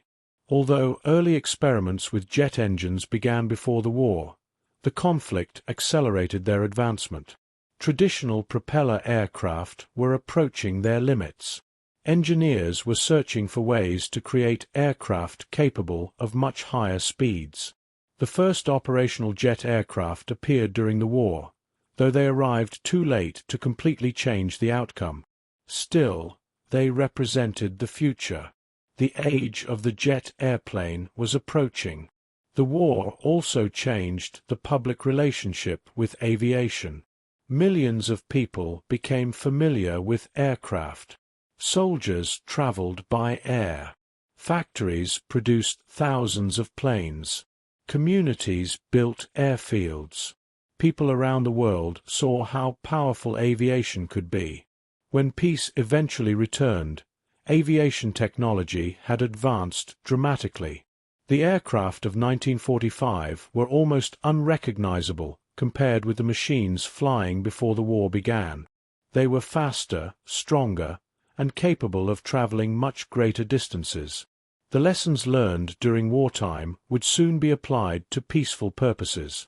The same technologies developed for military aviation would help create a new era of commercial flight. Airplanes would become larger. Routes would stretch across oceans. Millions more people would experience the wonder of flight. The war had brought destruction and hardship on an unimaginable scale, but it had also pushed aviation forward faster than anyone could have predicted. When the world entered the second half of the 20th century, the airplane was no longer a fragile invention chasing the dream of flight. It had become one of humanity's most powerful achievements, a machine capable of reshaping how people lived, worked, and connected with one another across the globe.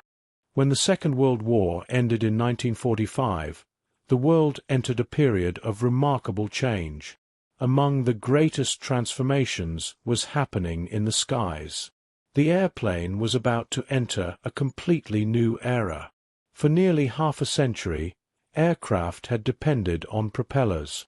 But engineers had discovered a new way forward. The future belonged to the jet engine. The idea behind jet propulsion was surprisingly simple. Instead of using a propeller to pull an aircraft through the air, a jet engine would create a powerful stream of fast-moving gases that pushed the airplane forward. The concept had existed for years, but wartime research accelerated its development. By the end of the war, jet aircraft had already demonstrated their incredible potential. The first generation of jet aircraft was primarily military, but engineers quickly recognized that jets could eventually transform civilian travel. The challenge was making them practical. Early jet engines consumed large amounts of fuel. They were expensive to build. A journey that once required an entire day could potentially be completed in a few hours. The world seemed ready for a new age of transportation. One of the first major milestones came with the development of commercial jet airliners. Unlike earlier aircraft, which relied on piston engines turning propellers, these new airplanes carried passengers at speeds previously reserved for military aircraft. The experience of flying changed dramatically. Jet aircraft flew higher above weather systems, where the air was smoother and storms remained far below. Passengers no longer felt every bump and vibration from changing conditions. The journey became quieter, faster, and more comfortable. Inside the cabin, flying began to feel less like an adventure and more like a normal part of life. The arrival of jet travel also changed the relationship between continents. For centuries, oceans had separated civilizations. Ships connected distant lands, but the journey could take many days.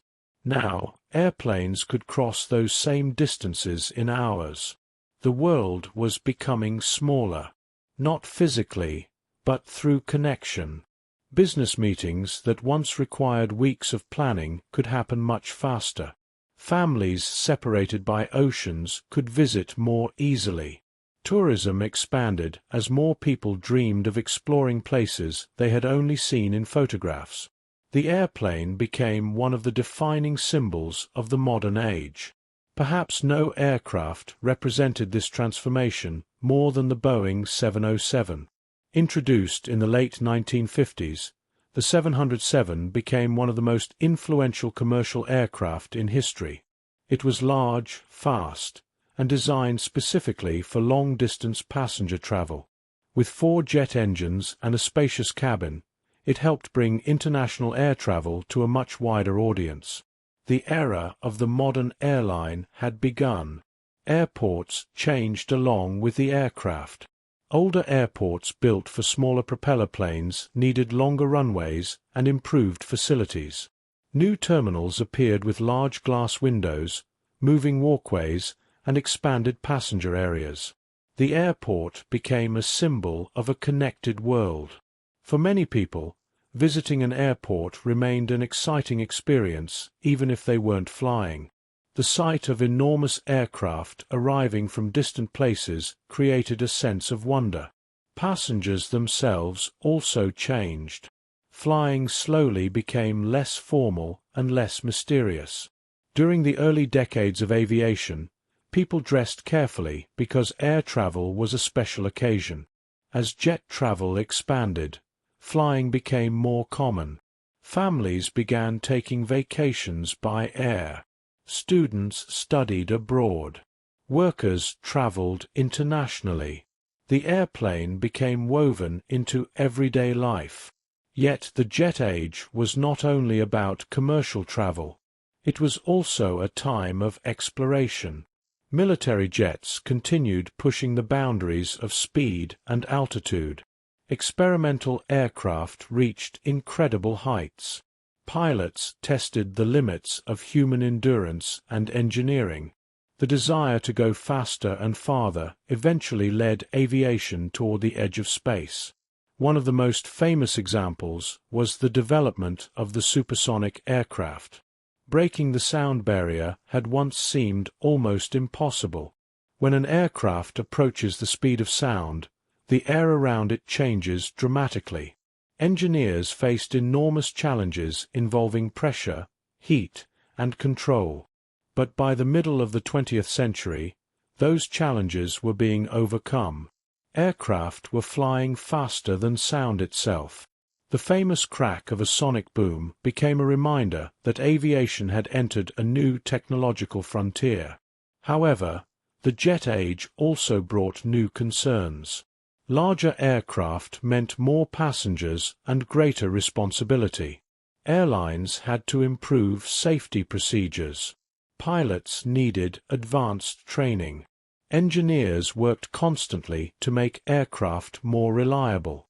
Every improvement came from studying mistakes, testing new ideas, and learning from experience. Aviation safety became a science. Weather forecasting improved. Navigation systems became more accurate. Aircraft design became more sophisticated. Flying was becoming one of the safest forms of transportation in the world. behind all this progress were millions of people. Engineers designing new aircraft, factory workers assembling components, mechanics maintaining engines, air traffic controllers guiding planes through increasingly busy skies, pilots carrying passengers across continents. The airplane was never the creation of a single person. It was the result of generations of curiosity and cooperation. By the 1960s, the world looked very different from the one the Wright brothers had known. A person born before the first powered flight could live long enough to see humans traveling across oceans in enormous jet aircraft. They could watch airplanes climb above storms and cross continents overnight. They could witness the sky transform from an unreachable dream into a highway connecting the planet. The journey from Kitty Hawk to the jet age had taken less than 60 years. In that short span, humanity had moved from a wooden aircraft traveling a few hundred feet across a beach to machines capable of carrying hundreds of people thousands of miles at incredible speeds. The airplane had become one of history's greatest achievements. And yet, aviation's story was far from complete. The coming decades would bring even larger aircraft, global airline networks, computer-controlled systems, and new efforts to reach beyond Earth's atmosphere. The sky was no longer the limit. It was only the beginning. The airplane was becoming larger than anyone had ever imagined. This was the beginning of the jumbo jet era. For decades, airlines had focused on making aircraft faster and more efficient. But as air travel became increasingly popular, a new challenge appeared. There simply were not enough seats. More and more people wanted to fly. Families wanted vacations overseas. Businesses wanted faster international connections. Tourism was expanding. Airlines needed an aircraft that could carry hundreds of passengers at once. The solution was a revolutionary idea: build a much larger airplane. The result was one of the most recognizable aircraft in history, the Boeing 747. When it was introduced in 1969, the 747 seemed almost impossible. It was enormous compared with anything that had come before. The aircraft was so large that people wondered whether it could actually fly. But the engineers who designed it had carefully considered every detail. Its most famous feature was the upper deck, creating the distinctive hump-shaped appearance that remains recognizable today. Inside, the airplane felt unlike anything passengers had experienced before. Instead of a cramped cabin, travelers entered a spacious environment designed for long-distance comfort. There were wider aisles, more seating, improved lighting, modern amenities. For many passengers, stepping aboard a jumbo jet felt like entering the future. The 747 changed the meaning of international travel. Before jumbo jets, long-distance flights were often expensive and available mainly to wealthier travelers. The enormous capacity of these aircraft allowed airlines to reduce ticket prices and carry more passengers. Slowly, flying became accessible to a much larger portion of the population. The airplane was no longer only for business executives, celebrities, or adventurous travelers. It became a realistic option for ordinary families. A vacation across the ocean was no longer a once-in-a-lifetime dream. It became something many people could actually experience. This shift transformed tourism. Popular destinations around the world saw more visitors arriving by air. Island communities, historic cities, and distant countries became connected through international flight networks. People could experience different cultures, landscapes, and traditions in ways that earlier generations could hardly imagine. The world was becoming more connected than ever before. Airports had to evolve to keep up. The arrival of jumbo jets required enormous new facilities. Runways needed to become longer and stronger. Terminals needed more gates. Baggage systems had to handle thousands of passengers each day. Airports transformed into miniature cities, filled with restaurants, shops, transportation systems, and travelers from around the world. The airport experience itself became part of modern life. Families gathered beneath large departure boards. Travelers carried passports and luggage through busy terminals. Announcements echoed through spacious halls. The excitement of flying was still there, but it was becoming familiar. The airplane had become a normal part of the modern world. The 1970s and 1980s also brought major changes in aircraft design and technology. Computers began playing a larger role in aviation. Engineers used advanced software to create more efficient aircraft. Pilots gained improved navigation tools. Air traffic systems became more organized. Each advancement made flying safer and more reliable. The cockpit itself changed dramatically. Early pilots had relied on simple instruments and visual references. Now, aircraft contained increasingly sophisticated systems that could monitor performance, calculate routes, and assist crews during flight. The role of the pilot evolved. Flying was still a demanding skill, but modern aircraft gave pilots better information and more tools to make decisions. Safety continued to improve as well. Every accident provided lessons that engineers and regulators used to create better procedures. Aircraft designs improved. Maintenance standards became stricter. Training programs became more advanced. Over time, commercial aviation developed one of the strongest safety records of any form of transportation.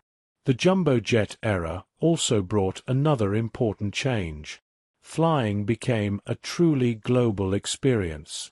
A person could board an airplane in one country and wake up thousands of miles away on another continent.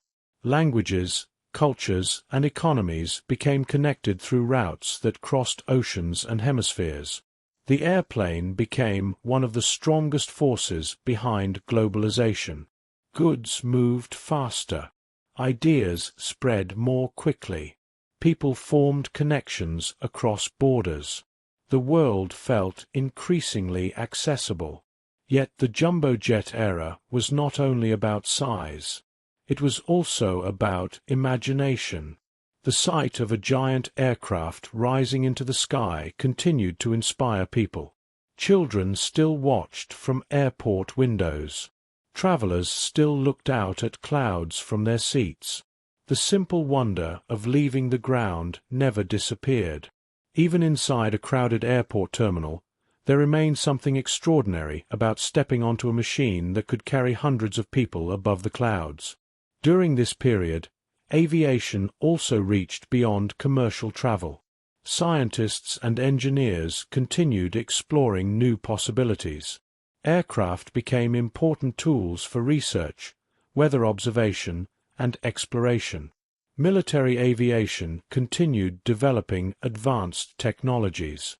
The lessons learned from decades of flight continued influencing new designs. The airplane had become more than transportation. It had become a platform for discovery. By the end of the 20th century, aviation had reached a point that would have seemed impossible to the Wright brothers. A single airplane could carry hundreds of passengers. It could cross oceans overnight. It could connect cities separated by thousands of miles. The dream that began with a small wooden aircraft on a sandy beach had grown into a worldwide network linking nearly every corner of the planet. Yet even as airplanes became larger and more powerful, a new question emerged. What would the next generation of aircraft look like? Would airplanes continue growing? Would they become faster? Would technology change the way humans traveled through the sky? The answer would come from a new era of innovation, one shaped by computers, advanced materials, and a growing desire to make flight more efficient than ever before.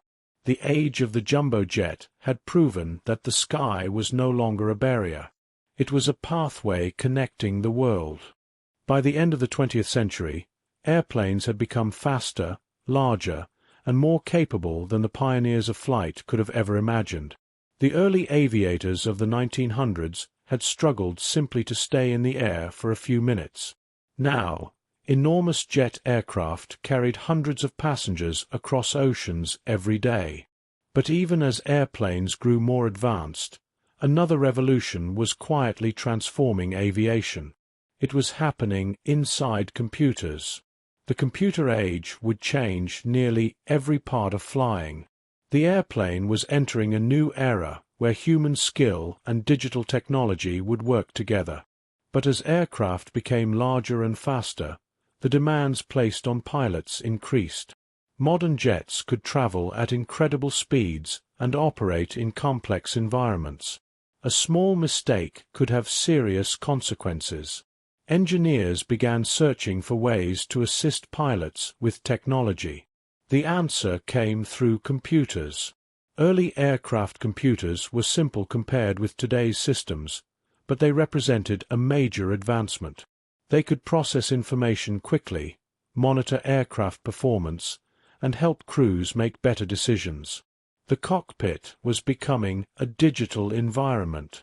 One of the most important developments was the creation of advanced navigation systems. For decades, pilots had relied on maps, compasses, radio signals, and visual landmarks. These methods had improved greatly, but they still required constant attention. Computer technology allowed aircraft to calculate routes with remarkable accuracy. Navigation systems could determine an aircraft's position, track its progress, and guide it along planned paths. Another major change came with the introduction of digital flight controls.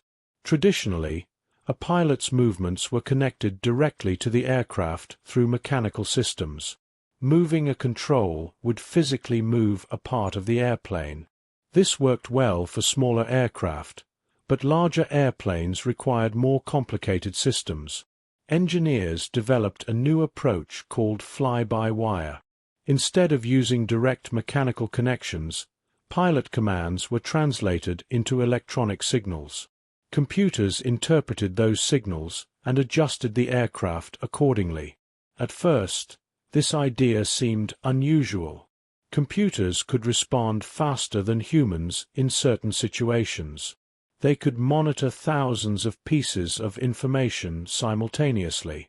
They could help prevent dangerous conditions before they occurred. The relationship between pilot and aircraft was changing. The computer was not replacing the pilot. Instead, it became another member of the flight crew. Perhaps nowhere was this transformation more visible than in the cockpit. Older aircraft cockpits contained dozens of separate gauges and instruments. Pilots had to scan many different displays constantly.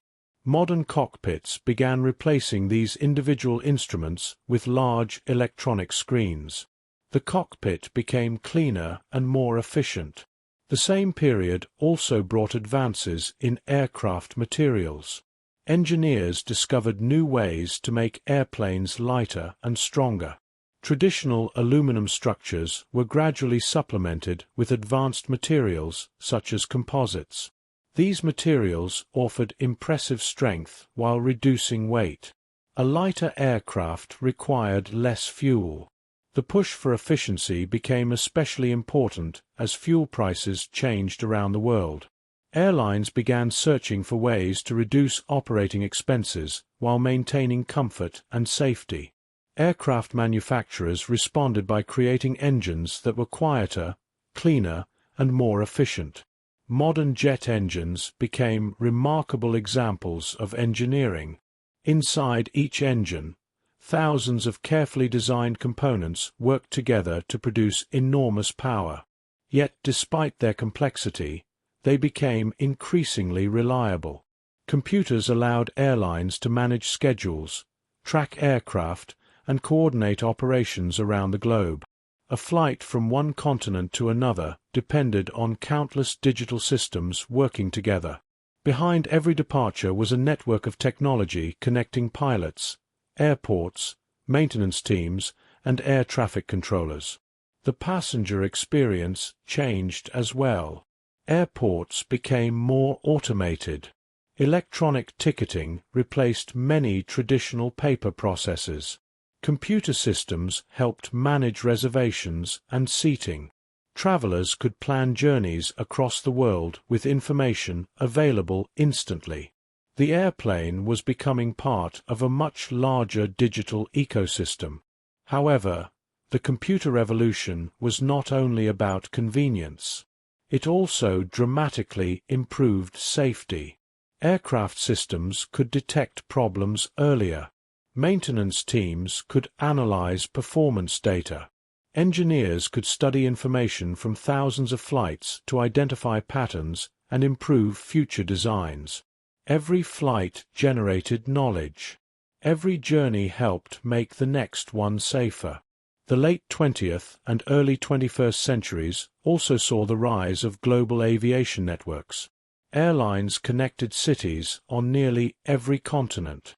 International travel became a normal part of life for millions of people. The airplane helped create a world where distance mattered less than ever before. A person could wake up on one side of the planet and arrive somewhere completely different later the same day.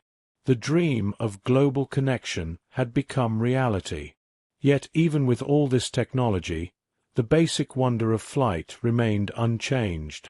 A person sitting beside an airplane window still experiences the same feeling passengers had decades earlier. The ground slowly disappears. Buildings become smaller. Clouds surround the aircraft. The world stretches out below. No matter how advanced the technology becomes, there remains something extraordinary about leaving the Earth and traveling through the sky.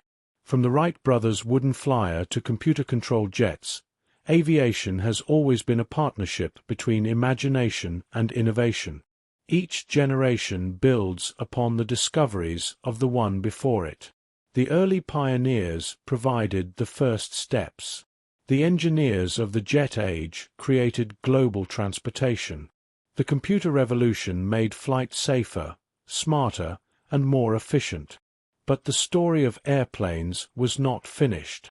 As the 21st century arrived, new challenges appeared. The aviation world began searching for cleaner fuels, quieter aircraft, and more sustainable ways to continue humanity's journey through the skies. The dream that began on a quiet beach in North Carolina continued to evolve, proving that the desire to fly was not just about reaching the clouds. It was about discovering what might come next. As the 21st century began, aviation had reached a remarkable point in its history. Airplanes connected nearly every corner of the planet. Millions of people traveled through the skies each day. The same curiosity that pushed early pioneers to leave the ground continued driving engineers forward. The questions simply changed. How could airplanes become more efficient? How could they become quieter? How could they reduce their impact on the environment? How could technology make flying even safer and more convenient? The next chapter of aviation would focus not only on going farther and faster, but on flying smarter. One of the greatest priorities became efficiency. For decades, airlines had searched for ways to reduce fuel consumption. Engineers studied every part of the airplane, the shape of the wings, the design of the engines, the materials used in construction. Even small changes could improve performance. Modern aircraft began incorporating lightweight composite materials that were stronger than traditional metals while weighing less. The aircraft of the modern era became carefully balanced machines where every curve and component served a purpose. One of the most important examples of this new generation was the Boeing 787 Dreamliner. Instead of relying primarily on aluminum, the 787 used large amounts of composite materials. Its design focused on efficiency and passenger comfort. The aircraft used advanced systems to reduce fuel consumption while creating a more pleasant environment inside the cabin. For passengers, these improvements were noticeable. Cabins were designed with larger windows, improved lighting, and better air systems. The goal was to make long-distance flights feel more comfortable and less tiring. Another major advancement came from improvements in navigation. The earliest pilots followed rivers, railroads, and landmarks. Later generations used radio signals and instruments. Modern aircraft rely on incredibly precise digital systems. Satellites help determine location. Computers calculate routes. Pilots receive detailed information about weather, traffic, and aircraft performance. The sky has become a carefully organized environment where thousands of airplanes can travel safely at the same time. Air traffic controllers also benefit from advanced technology. From control centers around the world, they guide aircraft through busy skies, ensuring that flights maintain safe distances and efficient routes. Their work is often invisible to passengers, but it is one of the most important parts of modern aviation. Every takeoff and landing depends on careful coordination between pilots and controllers. Technology has also changed the passenger experience on the ground. Airports have become more connected and automated. Travelers can check in electronically, receive digital boarding passes, and track flights instantly.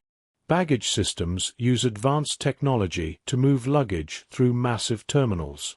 Behind the scenes, computers manage thousands of details that allow airports to operate smoothly. The airport of today would seem almost magical to early aviation pioneers. Yet despite all these advancements, aviation still faces challenges. One of the greatest is environmental impact. As air travel expanded, concerns grew about fuel use, emissions, and the effects of aviation on the atmosphere. Engineers began searching for solutions: more efficient engines, alternative fuels, improved aircraft designs, new approaches to transportation. The goal was not simply to continue flying, but to create a future where flight could exist more sustainably. Electric aircraft became one area of exploration. Although large passenger airplanes powered entirely by electricity remain challenging because of battery limitations, smaller electric aircraft have shown promise. Researchers continue exploring new technologies that may eventually reshape aviation. Another area of innovation is sustainable aviation fuel. These fuels are designed to reduce the environmental impact of flying while still working with existing aircraft technology. The transition is complex, but it represents another example of aviation adapting to new challenges. The industry has always survived by changing, from wood and fabric to aluminum and composites, from handwritten maps to satellite navigation, from propellers to jet engines. Each generation has found new ways to improve flight. The modern era has also brought renewed interest in space and high-speed travel. Although airplanes operate within Earth's atmosphere, many aviation technologies overlap with space exploration. Materials, engines, navigation systems, and computer controls developed for aircraft often influence spacecraft design. The boundary between aviation and space has become increasingly connected. Private companies and researchers have also explored new ideas for future transportation. Some envision aircraft that travel faster than today's jets. Others imagine autonomous aircraft controlled partly or entirely by computers. Urban air mobility concepts explore smaller electric aircraft designed to transport passengers within cities. These ideas remain in development, but they reflect the same curiosity that has guided aviation since the beginning. The desire to find new ways to move through the air continues.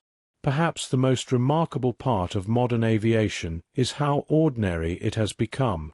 A century ago, humans dreamed of leaving the ground. Today, people board airplanes almost every minute somewhere around the world. They carry luggage through terminals. They find their seats. They watch clouds pass beneath their windows. The extraordinary has become routine. Yet if we pause for a moment, the wonder remains. A massive aircraft weighing hundreds of thousands of pounds can rise gracefully into the sky. It can cross oceans while passengers sleep comfortably inside. It can connect families, cultures, and ideas across the entire planet. The airplane remains one of humanity's greatest examples of imagination becoming reality.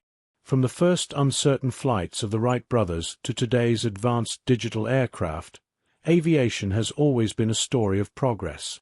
It is a story of people looking upward and wondering what might be possible. And as engineers continue searching for cleaner, safer, and more efficient ways to fly, the next chapter of aviation is already beginning to take shape. The sky, which once seemed unreachable, continues to invite humanity forward. For more than a century, the history of airplanes has been a story of transformation. It began with a fragile wooden machine on a windy beach in North Carolina. It continued through daring record flights, elegant passenger aircraft, powerful military machines, enormous jetliners, and computer-controlled airplanes capable of carrying people around the world. Each generation looked at the sky and saw new possibilities. But aviation has never been a story only about machines. It has always been a story about people. The inventors who believed flight was possible. The engineers who solved impossible problems. The pilots who trusted their aircraft. The passengers who looked out the window and felt the wonder of leaving the ground behind. The airplane represents one of humanity's greatest achievements because it combines imagination with determination. For thousands of years, humans watched birds soar above them and dreamed of doing the same. Ancient myths told stories of flight. Artists sketched flying machines. Scientists studied the movement of wings. Generation after generation wondered whether the sky could ever become a place humans could explore. Then, in the early 20th century, that dream finally became reality. The first airplanes were simple. They were made from wood, fabric, and wire. They could barely remain airborne for a few seconds. Yet those early machines proved something incredibly important. The limits of yesterday did not have to define tomorrow. The Wright brothers did not simply build an airplane. They opened a door. Behind that door was an entire world of discovery. Soon, airplanes crossed continents. They carried mail. They transported passengers. They connected cities. They changed the way humans understood distance. Places that once seemed impossibly far away became reachable. The airplane changed geography itself. Not because mountains moved or oceans shrank, but because the time required to cross them became dramatically shorter. A journey that once took weeks could be completed in hours. The world became more connected. Throughout aviation history, every advancement came from solving a challenge. Early pilots struggled with control. Engineers developed better wings and flight systems. Long-distance travelers needed reliable navigation. Scientists created improved instruments and communication systems. Airlines needed safer and more comfortable aircraft. Each problem led to innovation. Each innovation created new possibilities. This pattern continues today. Modern airplanes are among the most complex machines ever created. They combine advanced materials, powerful engines, computer systems, and thousands of carefully designed components. Yet despite all the technology, the basic experience of flight remains remarkably similar to the earliest days. The moment of takeoff still creates a sense of wonder. The airplane accelerates down the runway. The ground begins to disappear. The landscape becomes smaller. The clouds surround the aircraft.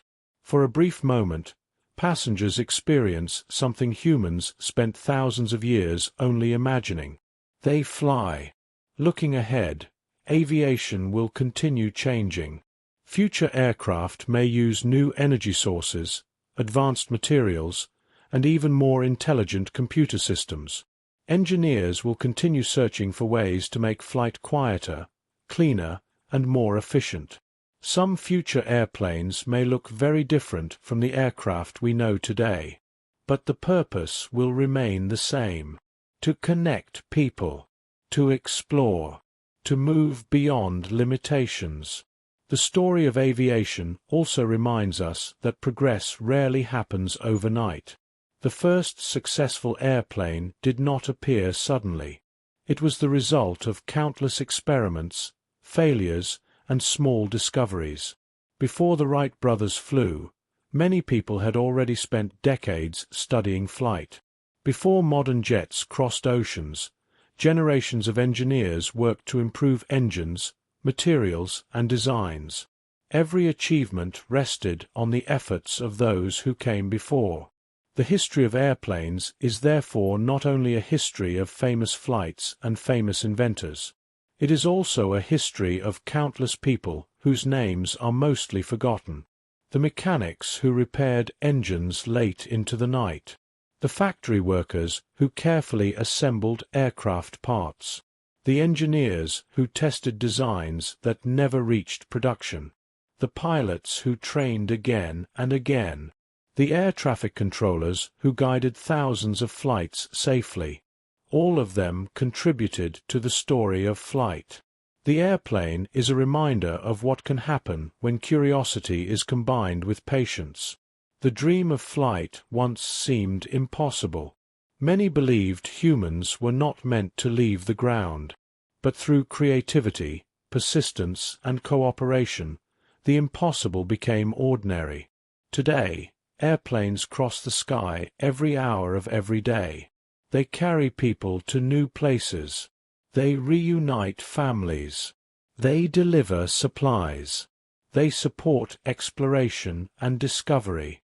The same sky that once separated communities has become a pathway connecting them. Perhaps that is the greatest legacy of aviation. Not simply speed. Not simply technology. Connection. The airplane allows people to experience the world in ways previous generations could never have imagined. A person can watch the sunrise over one continent and see the sunset over another. A family can visit places described only in history books. A child looking out an airplane window can see the Earth from a perspective once reserved only for birds. The dream that began with a few seconds of flight at Kitty Hawk has become one of humanity's defining achievements. And yet, the story is not over. The sky remains full of possibilities. There are still new technologies to discover, new challenges to overcome, new generations of dreamers who will look upward and wonder what comes next. The history of airplanes is ultimately a story about reaching beyond what seems possible. It is the story of humanity looking toward the heavens and deciding that the sky was not a boundary. It was an invitation to explore, an invitation to imagine, an invitation to keep flying. When we look at the history of airplanes, it is easy to focus on the machines themselves. But behind every aircraft is something far more important: people. The history of flight is not only a story of inventions. It is a story of imagination, teamwork, patience, and determination. Every airplane that has ever flown exists because thousands of people contributed their knowledge and effort. Aviation has always been built by human hands and human minds. The airplane is a symbol of what people can accomplish when they work together toward a shared dream. In the earliest days of aviation, building an airplane was a deeply personal craft. As aviation expanded, however, building airplanes became a much larger effort. The machines became more complicated. The materials became more advanced. The number of people involved increased dramatically. A modern aircraft requires thousands of individuals working together. Engineers design the structure. Mechanics maintain the systems. Manufacturing teams build the components. Software specialists create the computer systems. Test pilots evaluate performance. Each person contributes a small but essential piece of the final result. One of the most important groups in aviation history has always been the engineers. They are the problem solvers who transform ideas into reality. An engineer might spend years studying how to make a wing more efficient, how to reduce noise from an engine, or how to improve safety systems. Many improvements in aviation did not come from one dramatic invention. They came from countless small adjustments. A slightly different wing shape, a stronger material, a more reliable component, a better computer system. Over time, these small improvements created enormous changes. Aircraft factories have also played a major role in aviation history.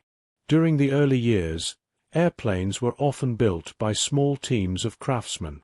But as demand grew, large factories appeared. These facilities became places where thousands of workers came together to build aircraft on a massive scale. During World War II, aircraft production expanded dramatically. Factories operated around the clock. Workers assembled airplanes piece by piece, creating machines that would shape the course of history. Many of these workers had never built aircraft before. They learned new skills quickly and became part of one of the greatest industrial efforts the world had ever seen. Among these workers were many women who entered aviation manufacturing during wartime. While many men served overseas, women stepped into factory roles that had previously been dominated by men. They built wings, installed electrical systems, assembled engines, inspected aircraft parts. Their contributions became an important part of aviation history and demonstrated that the future of flight depended on everyone willing to participate. Pilots, too, have always been central to aviation. The public often sees pilots as the face of flight. They are the ones sitting in the cockpit when an aircraft leaves the runway and rises into the sky. But becoming a pilot requires much more than simply learning how to control an airplane. Pilots spend years developing knowledge and experience. They study weather, navigation, aircraft systems, and emergency procedures. They practice making decisions under pressure. A good pilot understands not only how to fly an aircraft, but also how to work with the machine. Early pilots faced especially difficult conditions. They flew with limited instruments. They navigated using landmarks and basic tools. They often had to trust their instincts and experience. Many of the first aviators were explorers as much as pilots. Every flight taught them something new. Their experiences helped create the knowledge that modern pilots use today. But aviation would not be possible without the people working on the ground. Mechanics are among the quiet heroes of flight. Before every journey, they inspect aircraft carefully. They check engines, examine components, repair problems, ensure that every system functions correctly. Passengers rarely see this work, but every safe flight depends on it. A mechanic's careful attention might prevent a problem before anyone ever notices. Air traffic controllers also play a crucial role. From control towers and radar centers, they guide aircraft through some of the busiest skies in the world. They coordinate departures and arrivals, help pilots avoid dangerous weather, manage thousands of aircraft moving through the air at the same time. Their work requires concentration, communication, and incredible awareness. The calm voice of an air traffic controller represents a much larger system of organization keeping the skies safe. Aviation also depends on people whose work is rarely noticed. Meteorologists study weather patterns. Airport workers prepare aircraft for departure. Baggage handlers move luggage. Flight attendants care for passengers during journeys. Researchers test new materials and technologies. Teachers train the next generation of pilots and engineers. Every person contributes to the larger story. The history of airplanes is therefore not only about famous names. It is about communities. It is about teamwork. It is about generations of people who believed that the sky was worth exploring. Throughout history, aviation has attracted dreamers, people who looked at challenges and saw opportunities, people who were willing to experiment, fail, learn, and try again. The first flight lasted only 12 seconds. But that small achievement inspired a century of progress. Every airplane flying today carries a piece of that original dream. It carries the curiosity of inventors, the craftsmanship of builders, the skill of pilots, the dedication of countless people behind the scenes. When passengers look out an airplane window and see the clouds stretching endlessly below, they are experiencing the result of more than 100 years of human effort. They are witnessing what happens when imagination becomes reality. The airplane is not just a machine. It is a story written by millions of people. And as long as humans continue looking toward the sky, there will always be new builders, new explorers, and new dreamers ready to continue that story. For most of human history, traveling great distances was a slow and difficult process. Even after trains and automobiles transformed transportation, long journeys still required patience. Then came the airplane. It changed how people experienced the world. It changed where they could go, how they planned their lives, and how connected distant places could become. The story of aviation is not only about technology. It is also about the human experience of flight. In the earliest days, flying was reserved for a small number of adventurous individuals. A flight was something people talked about for years afterward. But as aviation developed, the experience of traveling through the sky slowly became available to more people. The airplane moved from being a curiosity to becoming part of everyday life. A journey by air was often considered a special occasion. As technology improved, the experience began to change. Aircraft became larger and more comfortable. Cabins became quieter. Flights became more reliable. More people could afford to travel by air. The airplane became a bridge between ordinary life and distant places. One of the most remarkable changes was the way aviation affected tourism. Before widespread air travel, visiting another continent was a major undertaking. Ocean voyages required significant time and planning. Travelers needed weeks to reach distant destinations. With the growth of commercial aviation, those same journeys became possible in a fraction of the time. People could explore foreign cities, experience different cultures, and visit places they had only read about. The world became more accessible. A vacation could begin with a simple walk through an airport terminal and end thousands of miles away. Air travel also changed family connections. For generations, distance often meant separation. Relatives living in different countries might only see each other occasionally. Letters could take weeks to arrive. Phone calls across oceans were expensive and difficult. Airplanes helped reduce that distance. Families could reunite more often. Important moments could be shared in person rather than only through messages. The airplane became a tool for bringing people together. Business also changed because of aviation. Companies expanded beyond their local communities. Employees could travel between cities for meetings. International partnerships became easier. A person could begin a day in one country and finish it in another. The airplane helped create a more connected global economy. The experience of flying itself continued evolving. Early passengers looked out windows with amazement because being above the clouds was still a new experience. Modern passengers may sometimes forget how extraordinary it is. They board an aircraft, find their seats, place their luggage overhead, and settle in for a familiar journey. But the basic wonder remains. A few minutes after takeoff, the world below becomes smaller. Cities become patterns of light. Mountains appear beneath the wings. Clouds drift beside the aircraft. The airplane creates a perspective that humans spent thousands of years imagining. Comfort also became a major focus of aviation. Airlines competed to make journeys more enjoyable. Seats became larger and more comfortable. Cabins received improved lighting and temperature control.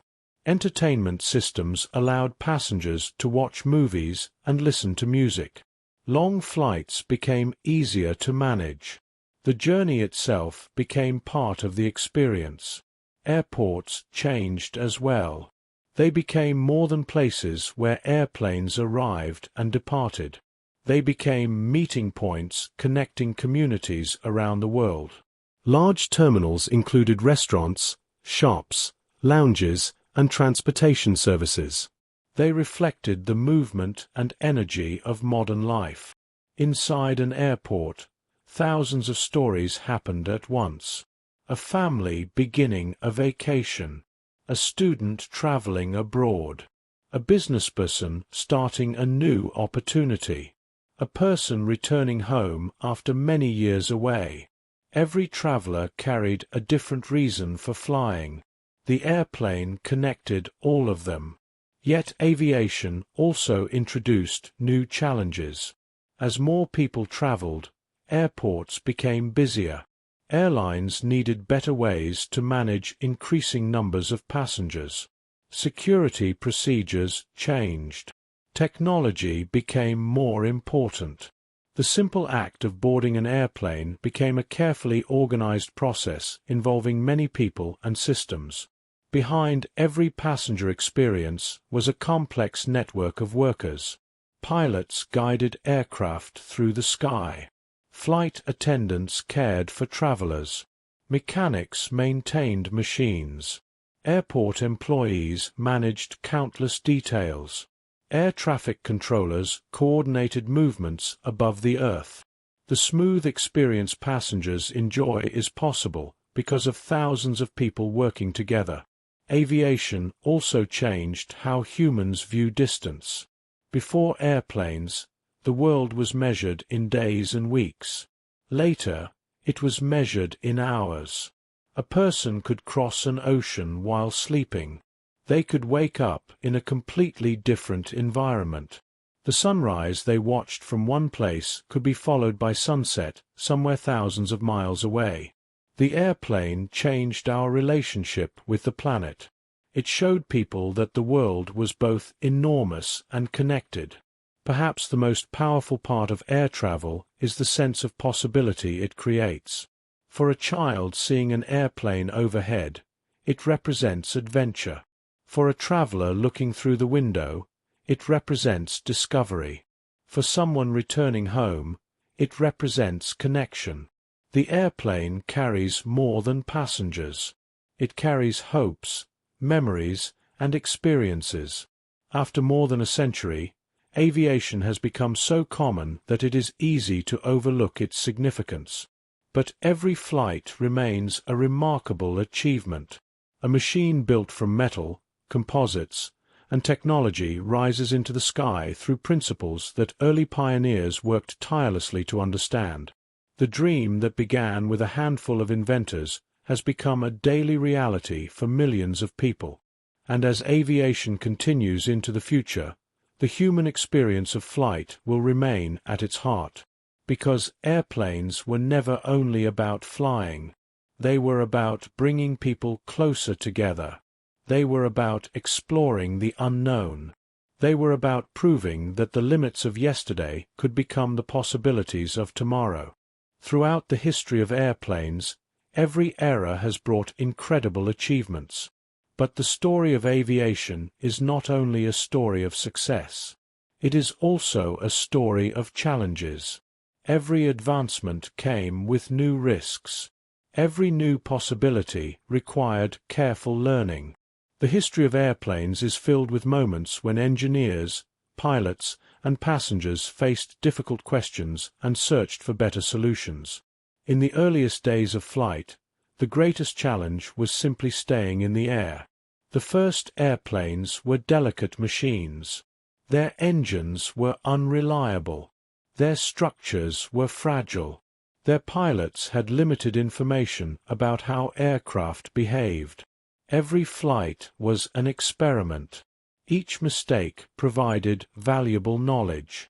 Each failure revealed something that could be improved. Over time, engineers learned more about aerodynamics, materials, and mechanical systems. Aircraft became stronger. Pilots became better trained. Flying slowly became safer. But even as technology advanced, aviation continued to face new obstacles. One of the greatest challenges was weather. Visibility can disappear within moments. Early pilots often depended on their own observations and basic instruments. A cloud could hide a mountain. A sudden storm could turn a peaceful flight into a dangerous situation. Improving weather forecasting became one of aviation's most important goals. Scientists developed better methods for tracking storms and predicting conditions. Aircraft gained improved instruments that allowed pilots to fly more safely through difficult environments. Weather, once one of aviation's greatest uncertainties, became something that could be studied and managed. Another major challenge was navigation. In the earliest years, pilots followed rivers, roads, and landmarks below. This worked for short flights, but long-distance travel required more accurate methods. Crossing oceans or flying at night demanded better technology. Compasses, radio signals, radar, and satellite systems gradually transformed navigation. Today, aircraft can follow precise routes across the globe with incredible accuracy. The invisible pathways of modern aviation are carefully planned and constantly monitored. Safety has always been one of the most important goals in aviation. Every improvement in aircraft design, pilot training, and airport operations has been guided by the desire to protect human lives. The aviation industry learned that safety does not come from one single invention. It comes from countless small improvements working together. Better engines, stronger materials, improved training, careful inspections, advanced computer systems. Each development adds another layer of protection. One of the most important lessons aviation has learned is the value of studying mistakes. When accidents occur, investigators carefully examine what happened. They look at aircraft systems, weather conditions, human decisions, and organizational factors. The goal is not simply to understand the past. It is to improve the future. Every lesson learned has the potential to protect future passengers. This approach has helped make commercial aviation one of the safest forms of transportation in the world. Pilots have also changed dramatically throughout aviation history. The early aviators were often explorers who relied on skill and instinct. Modern pilots are highly trained professionals who combine experience with advanced technology. They spend years learning aircraft systems, emergency procedures, navigation, and decision-making. training does not end when they earn their license. Pilots continue practicing and learning throughout their careers. Flight simulators allow them to experience challenging situations safely. They can practice equipment failures, severe weather, and unusual conditions without leaving the ground. This preparation gives pilots confidence and improves safety. Airlines themselves have also evolved. A modern airline is a complex organization involving thousands of people. Behind every flight are maintenance teams, scheduling departments, safety experts, engineers, and airport workers. A successful journey depends on cooperation between many different groups. Aviation has shown that large achievements are rarely accomplished by individuals alone. They happen when people work together. The industry has also faced challenges beyond safety. As air travel expanded, concerns about environmental impact became increasingly important. Aircraft connect the world, but they also require significant amounts of energy. Engineers began searching for ways to reduce fuel consumption and develop cleaner technologies. Modern aircraft are far more efficient than earlier generations. New materials, improved engines, and smarter flight planning have helped reduce the resources needed for travel. The search for sustainable aviation continues. Future aircraft may use alternative fuels, electric systems, or entirely new designs. The challenge is significant, but aviation has always been shaped by solving difficult problems. Perhaps the greatest lesson from aviation history is that progress comes from adaptation. The airplane has survived and evolved because people have been willing to rethink old ideas. Wood became metal. Propellers became jet engines. Paper maps became digital navigation. Cockpits filled with instruments became advanced computer systems. Each generation has faced challenges and found new ways forward. The history of airplanes is therefore not a perfect journey. It is a human journey. It includes moments of triumph and moments of difficulty. It includes bold ideas, careful improvements, unexpected discoveries, and lessons learned through experience. The airplane represents both ambition and humility. Ambition because humans dreamed of doing something that seemed impossible. Humility because every flight requires respect for nature, technology, and preparation. The sky cannot be controlled completely. It must be understood. And that understanding has grown over more than a century of exploration. Today, when passengers board an airplane, they benefit from generations of knowledge. They benefit from every engineer who improved a design, every pilot who gained experience, every researcher who developed new technology, every person who helped make flight safer. The modern airplane carries more than passengers. It carries the lessons of history. And as aviation continues into the future, those lessons will remain essential. Because the story of flight has never been about reaching a final destination. It has always been about continuing the journey. As we look back across the history of airplanes, one thing becomes clear. Flight has never been just about machines. It has always been about curiosity. It has been about the human desire to explore, connect, and discover what lies beyond the horizon. From the first uncertain moments at Kitty Hawk to modern aircraft carrying passengers around the world, aviation has followed a remarkable journey. A journey built on dreams, challenges, and the belief that the impossible can become possible. At the beginning of the 20th century, powered flight was only an idea. Many people believed humans were not meant to fly. The sky belonged to birds, not machines. But a small group of inventors refused to accept that limitation. They studied nature. They tested designs. They learned from failure. And eventually, they created something that changed history. The first airplanes were simple compared with today's aircraft. They were fragile and difficult to control. Their flights lasted only moments. But those moments represented something much larger. They represented a new relationship between humanity and the sky. Once people discovered that flight was possible, there was no turning back. The airplane became a symbol of progress. It represented the idea that there were always new places to explore and new challenges to overcome. As aviation developed, airplanes began taking on new roles. They carried mail across countries. They connected cities. They transported passengers. They helped people travel farther and faster than any previous generation could imagine. The world became smaller, not because the continents changed, but because the distance between them became easier to cross. The airplane changed how people understood geography.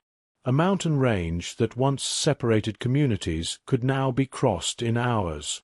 An ocean that once required weeks of travel could be crossed overnight. Places that seemed distant became neighbors.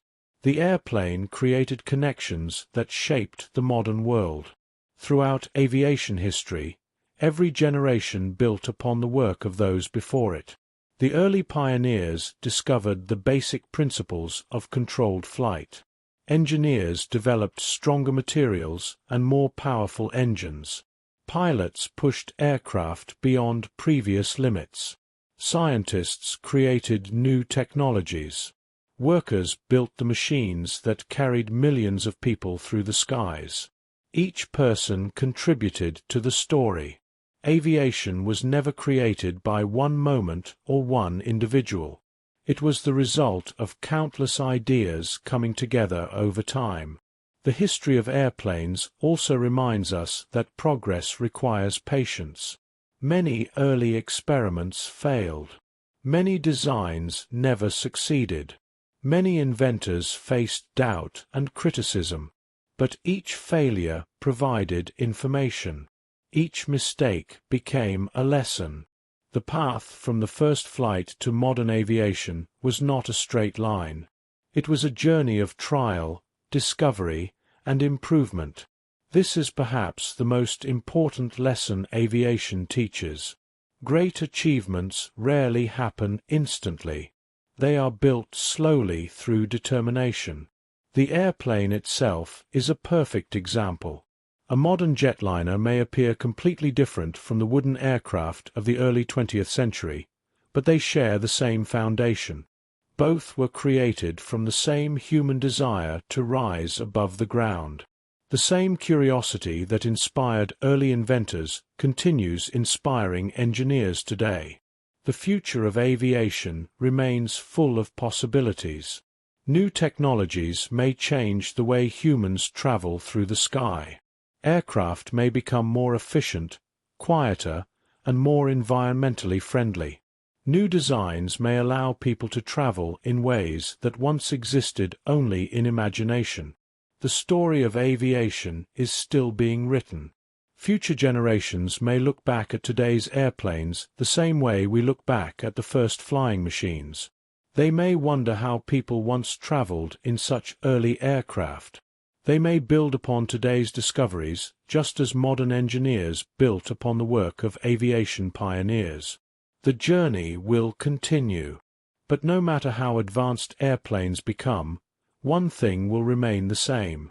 The feeling of flight will always be special. There is something extraordinary about leaving the Earth behind. The moment an aircraft lifts from the runway, passengers experience something humans dreamed about for thousands of years. They rise above the landscape. They move among the clouds. They see the world from a perspective once impossible to imagine. Even after more than a century, that moment still carries a sense of wonder. The airplane is more than a form of transportation. It is a reminder of human creativity. It is proof that imagination can become reality. It shows what can happen when people are willing to ask questions, take risks, and continue searching for better answers.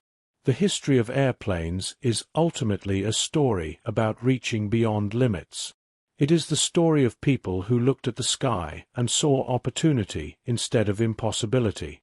It is the story of dreamers who believed that the world could be connected in new ways.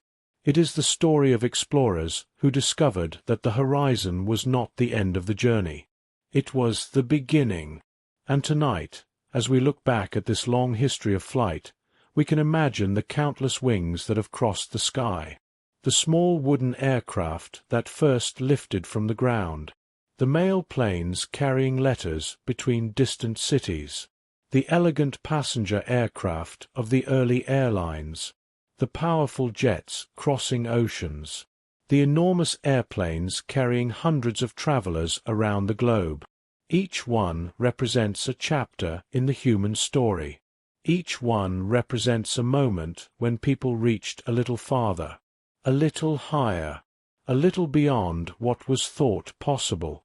The story of airplanes is not just about where we have been. It is about where we may go next. Because as long as humans continue to wonder, explore, and dream, the sky will never truly be the limit. It will always be an invitation. As the long history of airplanes comes to a close, it is worth taking a moment to appreciate just how extraordinary the journey has been. In little more than a century, humanity went from watching birds in the sky and wondering if flight was possible to building machines that can carry hundreds of people across oceans in a matter of hours. The airplane changed the way we move. It changed the way we connect. And it changed the way we see the world. But perhaps the greatest legacy of aviation is not found only in the aircraft themselves. It is found in the countless ways airplanes have shaped human life. The airplane has carried explorers to distant places. It has reunited families separated by great distances. It has allowed ideas, cultures, and experiences to travel farther than ever before. It has transformed a world once divided by geography into one that feels more connected. Before flight, the world was measured differently. Distance was defined by the time it took to travel. A mountain range could separate communities for generations. An ocean could create a barrier between families and nations. A journey across the planet could take months. The airplane changed that relationship with distance. Suddenly, places that once felt unreachable became accessible. The world became larger in possibility, but smaller in connection. A person could step aboard an aircraft in one country and wake up in another. They could experience a new language, a new landscape, and a new culture within the same day. The airplane gave people a new relationship with the planet. It showed humanity that the Earth was not simply a collection of separate places. It was a connected home shared by billions of people. The influence of aviation can also be seen in everyday life. Many of the technologies developed for aircraft eventually influenced other industries. Materials created for lighter airplanes helped shape modern engineering. Navigation systems developed for flight helped create technologies used around the world. Computer systems designed to improve aircraft performance contributed to the growth of digital technology. Aviation has often been a place where new ideas are tested and refined. The airplane has also inspired generations of dreamers. For many children, seeing an aircraft overhead creates a feeling of wonder. A plane crossing the sky represents adventure. It represents possibility. It represents the idea that there are places beyond the familiar world waiting to be discovered. Many pilots, engineers, and scientists began with that simple feeling of looking upward. The history of airplanes is filled with people who were inspired by the sight of something flying above them. The airplane also represents one of humanity's greatest examples of cooperation. Aviation is a global effort. Aircraft designed in one country may contain parts built in many others. Pilots and passengers cross international borders every day. Airports bring together people from different backgrounds and cultures. The skies above the earth belong to everyone. Flight has always connected people who might otherwise never have met. Of course, aviation has not been without challenges. The industry has faced difficult moments. There have been failures, setbacks, and periods of uncertainty. But each challenge has led to improvement. Each problem has encouraged innovation. Each lesson has helped make future flights safer and more reliable. This willingness to learn is one of aviation's greatest strengths. The airplane has survived because it has adapted. From the earliest wooden designs to modern computer-controlled aircraft, every generation has found new ways to improve. The future of aviation will likely bring changes that are difficult to imagine today. Aircraft may become powered by new energy sources. Artificial intelligence may assist pilots in new ways.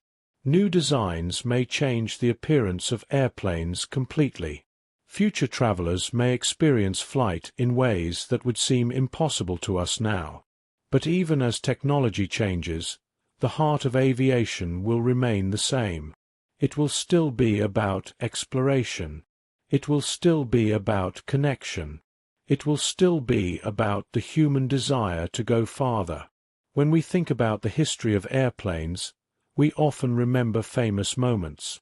The first flight at Kitty Hawk, the crossing of the Atlantic, the arrival of the jet age, the creation of enormous passenger aircraft. These moments deserve to be remembered. But the true story of aviation is much larger. It is found in every ordinary flight, every person boarding an airplane, every pilot guiding a journey, every mechanic checking an engine, every worker preparing an aircraft for departure, every passenger looking through a window and watching the clouds drift below. The miracle of flight has become so familiar that it is easy to forget how remarkable it truly is. A machine weighing hundreds of thousands of pounds can rise into the air and travel across the world. It can carry people safely above storms and oceans. It can transform hours and days of travel into moments. What was once a dream has become part of everyday life. Perhaps that is the quiet legacy of airplanes. They turned the impossible into the ordinary. They transformed a dream shared by inventors and explorers into a reality experienced by millions of people every day. They proved that human curiosity has no fixed boundary. The sky was once something people could only look at. Now it is something they can travel through. The airplane is a reminder that progress begins with imagination. Someone must first ask a question. Someone must first believe something is possible. Someone must first look upward and wonder. The story of aviation began with that simple wonder. And after more than a century, it continues. Because the desire to explore is part of who we are. The sky has always called to us, and the history of airplanes is the story of how we answered. The history of airplanes is a story unlike any other. It is a story that began with a simple question. Could humans truly leave the ground? For centuries, people looked toward the birds above them and imagined what it would feel like to soar through the sky. They built flying machines, studied the movement of air, and dreamed of a world where distance no longer separated people. For most of history, that dream remained just out of reach. Then, on a quiet morning in 1903, everything changed. A small wooden aircraft lifted from the sands of Kitty Hawk, North Carolina. The flight lasted only a few seconds. It traveled only a short distance. But those moments represented something much larger. They represented the beginning of a new chapter in human history. The airplane proved that the sky was no longer a place humans could only admire. It was a place they could explore. From that first fragile flight, aviation grew at an astonishing pace. Aircraft became stronger. Engines became more powerful. Pilots traveled farther. New technologies transformed what was possible. The airplane evolved from a simple experiment into one of the most important inventions ever created. It carried mail across countries. It connected distant cities. It transported passengers around the world. It helped people explore, discover, and understand the planet in new ways.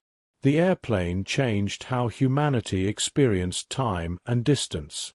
A journey that once required weeks could now be completed in hours. Oceans that once separated continents became pathways through the sky. The world became more connected than any previous generation could have imagined. Throughout this journey, aviation was shaped by countless individuals.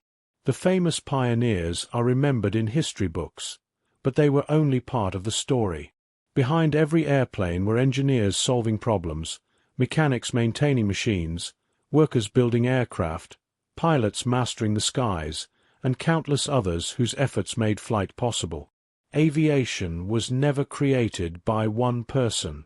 It was created by generations of people who believed that improvement was always possible. The history of airplanes also reminds us that progress is rarely simple. There were failures. There were setbacks. There were moments when the future of flight was uncertain. But each challenge became an opportunity to learn. Each mistake provided knowledge. Each obstacle encouraged innovation. The airplane became better because people refused to stop searching for answers. From the earliest wooden aircraft to today's advanced jets, aviation has always been about adaptation. The materials changed. The engines changed. The technology changed. But the purpose remained the same: to help humanity move beyond limitations. Today, airplanes are so common that it is easy to forget how remarkable they truly are. Every day, thousands of aircraft rise into the sky. They carry people across continents. They reunite families. They bring cultures together. They allow people to experience places that earlier generations could only imagine visiting. The airplane has become part of everyday life, but it remains one of humanity's greatest achievements. There is still something magical about flight. The moment an aircraft leaves the runway, passengers experience something humans dreamed about for thousands of years. The ground falls away. The clouds surround the windows. The world stretches beneath the wings.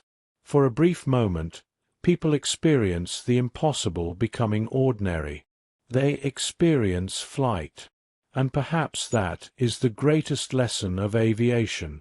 The airplane teaches us that boundaries are not always permanent. Things that seem impossible today may become everyday realities tomorrow. The challenges that appear too great can be overcome through creativity, patience, and determination. The same spirit that guided the Wright brothers continues to guide engineers and explorers today. The future of aviation remains unwritten. New aircraft will be designed. New technologies will be discovered. New generations will look toward the sky and imagine what comes next. Perhaps future airplanes will be quieter, cleaner, and more efficient. Perhaps they will travel farther than we can currently imagine. Perhaps they will open new possibilities that seem impossible today. But whatever the future brings, the heart of aviation will remain unchanged. It will always be about curiosity. It will always be about exploration. It will always be about the desire to go farther than before. The airplane is more than a machine. It is a symbol of human imagination. It represents the moment when people looked at something that seemed unreachable and decided to try anyway. It represents courage, creativity, and the belief that the world still holds discoveries waiting to be found. From the first flight at Kitty Hawk to the modern aircraft crossing oceans every day, the story of airplanes is ultimately the story of humanity reaching upward. It is the story of dreamers who refused to accept limits. It is the story of explorers who turned the impossible into reality. And it is a reminder that the greatest journeys often begin with a simple question: what if? So as we look back at more than a century of flight, we can imagine the countless aircraft that have crossed the skies. The early wooden planes that proved flight was possible. The mail aircraft that connected nations. The passenger planes that brought the world closer together. The jets that transformed global travel. The modern aircraft that continue carrying humanity into the future. Each one represents a moment of discovery. Each one represents a step forward. And the journey is still continuing. Because the sky has never truly been the limit. It has always been an invitation. An invitation to dream. An invitation to explore. An invitation to keep flying. Good night.